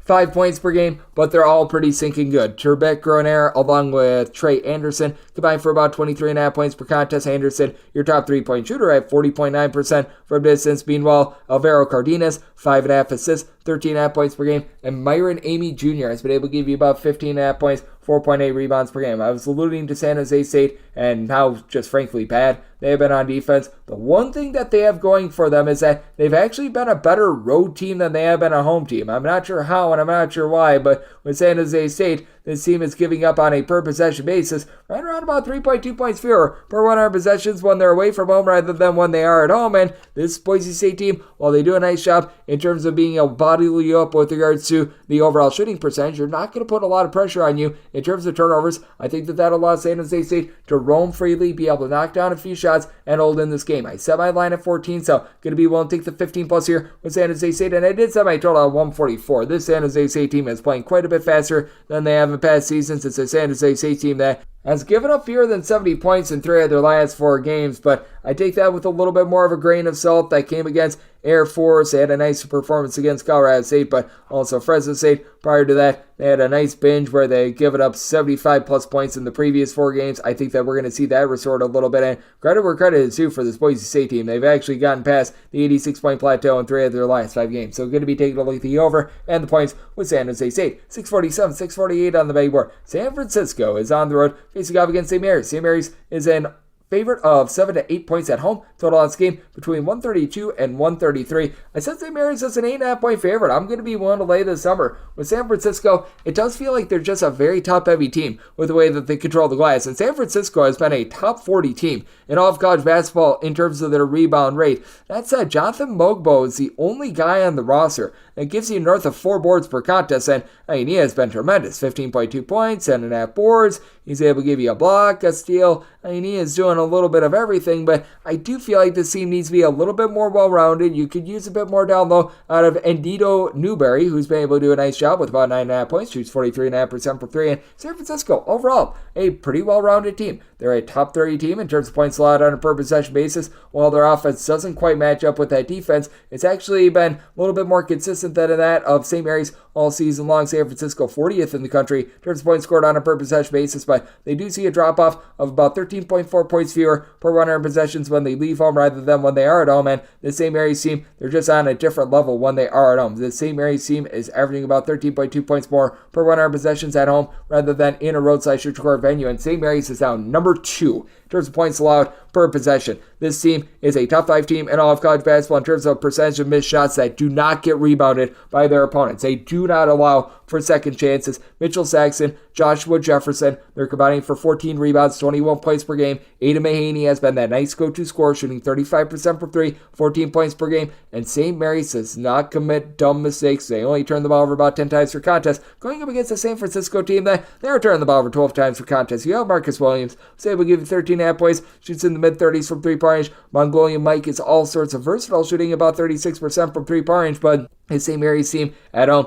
has just been an absolute machine, and this is just absolutely wild. St. Mary's in their last 5 games has been able to get to at least 80 points in all but 2 of them, at least 76 points in all but 1 of them, and in all but 1 of their games, they have given up 62 points or fewer. They're just absolutely pounding teams right now. Meanwhile, the San Francisco team has now allowed at least 70 points in 4 of their last 5 games, so it's a really interesting scenario. I did set my total out of 130.5. I do think that this is going to be a slow down slog. St. Mary's, a bottom 30 team in terms of total possessions per game. San Francisco not looking to gun it themselves, so I'm going to be taking a look at the under, despite the fact that the first time around, you did see this St. Mary's team go on the road. They were able to win that game quite convincing against San Francisco. I do think that this is going to be a little bit of a tighter game than the 77-60 game than we saw the first time around. St. Mary's shooting 11 of 23 from three-point range that first time around, so going to be looking at the under, but I do think that you get the same results here. St. Mary's being able to win this game rather comfortably. St. Mary's is an 8.5 point favorite. Going to be willing to lay the number and looking at this total under as well. 649, 650 on the betting board. Wyoming, it's road face-off against Nevada. This is, by the way, the last official game on the board, but we've got Southern Indiana versus Morehead State, which will probably be listed in the AM. Nevada is finding themselves as a favorite of 14 to 14.5 points. Total on this game between 144 and 144.5. Did set my total at 144.5, so at a 144 or less, that is my buy point on the over. Nevada has been a bunch that has really been able to do the little things all season long. They shoot north of 73% at the free throw line. They are a top 20 team in terms of fewest turnovers on a per possession basis, and now they face off against a Wyoming team that they are the exact opposite. Wyoming has really been able to bomb it from three-point range. They shoot 37.7% from the outside. A cool Cod, Sam Griffin, they combine to shoot just below 40% from 3, with the 2 of them combining for about 33.5 points per contest, but they turn the ball over about 13.5 times per contest in terms of turnovers on a per possession basis. A bottom 40 team in the country, and it's been interesting to watch this Wyoming team with regards to home and road splits. They certainly are a more explosive offense at home, scoring about 8.5 points more per 100 possessions rather than in a roadside shooter court venue, but Wyoming has actually been a better defense on the road. Now, that's not saying much. They're 316th in the country in terms of points allowed on a per possession basis, but they're giving up about 1.8 points fewer per 100 possessions when they do leave home. Meanwhile, this Nevada team, they've been able to do a solid job with their defense all season long, giving up 11 points fewer per 100 possessions at home rather than on the road. They've been a top 75 team with regards to rebound rate as well, with Nick Davidson being your main guy down low, giving you about 7 boards, 12.5 points per contest, while Jared Lucas, he chips in there 17 points, shoots 40% from 3, and Keenan Blackshear, while he's not an amazing 3-point shooter or anything like that, he's one of the most versatile players that you're going to find outside the Power 6 in all of college basketball. 16 points, 5 boards, 4.5 assists, steal and a half per contest, just makes winning plays for a Nevada team that, yeah, they only shoot about 33.5% from 3-point range, but they do a nice job not allowing for a lot of second chances. They do a good job of being able to execute themselves, and with this Wyoming team being one of the lesser ones in terms of giving up the arc, Wyoming, they are allowing you to shoot about 33.9% from 3-point range, which, interestingly enough, they allow opponents to shoot 37.5% from 3 at home, 31.5% away from home. I do think that Nevada going to be able to take a nice little stranglehold on this game, and Nevada, they themselves only allow you to shoot 30.9% from 3-point range at home. I do think that Nevada goes out there, gets the job done, and I do think that they are going to be able to do so so in convincing fashion. I did set my total at 144.5 here at 144. I'm going to be taking a look at the over, and with Nevada, 14 or less, going to be willing to lay it there. I set them as a 14.5 point favorite, and this is a game that's presently off the board, but should be listed up on the AM. It's Southern Indiana going up against Morehead State. My guess would be the rotation number will be 651, 652 as an added game. There is no numbers up on this game, but my handicap is I made Morehead State a 14.5 point favorite, so want to lay up to 14 with them, 15 or more. Going to be taking a look at the points with Southern Indiana, and then a 136 or less. I'll be looking at the over in the spot, 137 or higher to the under. I did set my total at a 136.5 for Southern Indiana. It's been rough for this team recently. They're not the world's worst 3-point shooting defense, but I just think that this team is going to get absolutely pounded inside. They have to go up against a Morehead State team that is a top 30 team with regards to rebound rate. Riley Minnick has been able to give you 15 plus points, 8 plus boards, and this Morehead State team, they also just pound nails with regards to being able to guard the 3-point arc as well. Morehead State, they're only allowing you to shoot 31.1% from 3-point range, actually rises up to about 31.7% when they're at home. And to the credit of Southern Indiana, they're not the world's worst perimeter defense. Now, it does go from 29.7%, in which opponents are able to shoot from 3-point range at home, compared to about 36.2% in a roadside shoot court venue. But you know what? All things considered, that's not too shabby. But where they're really going to just get absolutely bludgeoned, as I was mentioning, was from the inside, because for Southern Indiana, they are well outside the top 150 with regards to rebound rate, even though A.J. Smith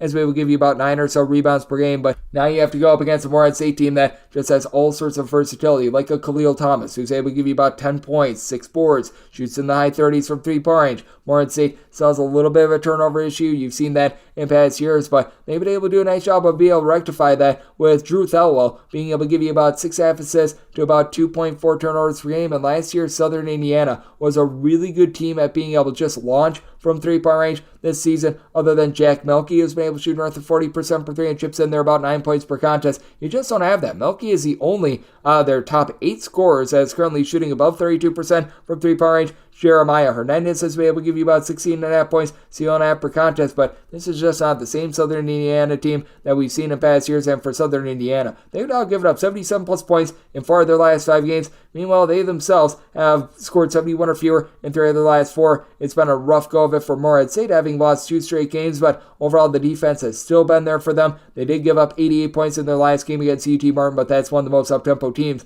they're going to find in mid-major college basketball, and that was the first time really since the turn of the calendar to 2024 that they had allowed north of 70 points. I do think that we're going to get some points up on the board, but that's because Morehead State, I do think, is going to take it to Southern Indiana in this spot, so want to lay up to 14 with Morehead State, 15 or more, taking the points with Southern Indiana, and then 136 or less, looking over 137 or higher to the under, and that'll wrap things up for the Tuesday edition of Coast to Coast Hoops, now part of the VSiN family of podcasts. If you do like hearing from this fine podcast, Coast to Coast Hoops, you're able to subscribe wherever you get your podcasts, Apple Podcasts, Google Play, Spotify, Stitcher, and TuneIn. If you have a question, comment, segment idea, what have you for this podcast, you have one of 2 ways we offer those in. First one is my Twitter /X timeline at @JN_D1. Keep in mind, letters M, naming does not matter, so as per usual, please do send these into the timeline, and the other way is via an Apple Podcast review. If you rate this podcast 5 stars, it is very much appreciated. From there, you're able to fire on whatever you'd like to hear on this podcast via that 5-star review, coming at you guys every single day throughout the college basketball season. Also, big thanks to Jim Root, who does tremendous work over at 3-Man Weave. He joined me earlier on in the show, and I'll be back with you guys once again tomorrow. Thank you so much for tuning in.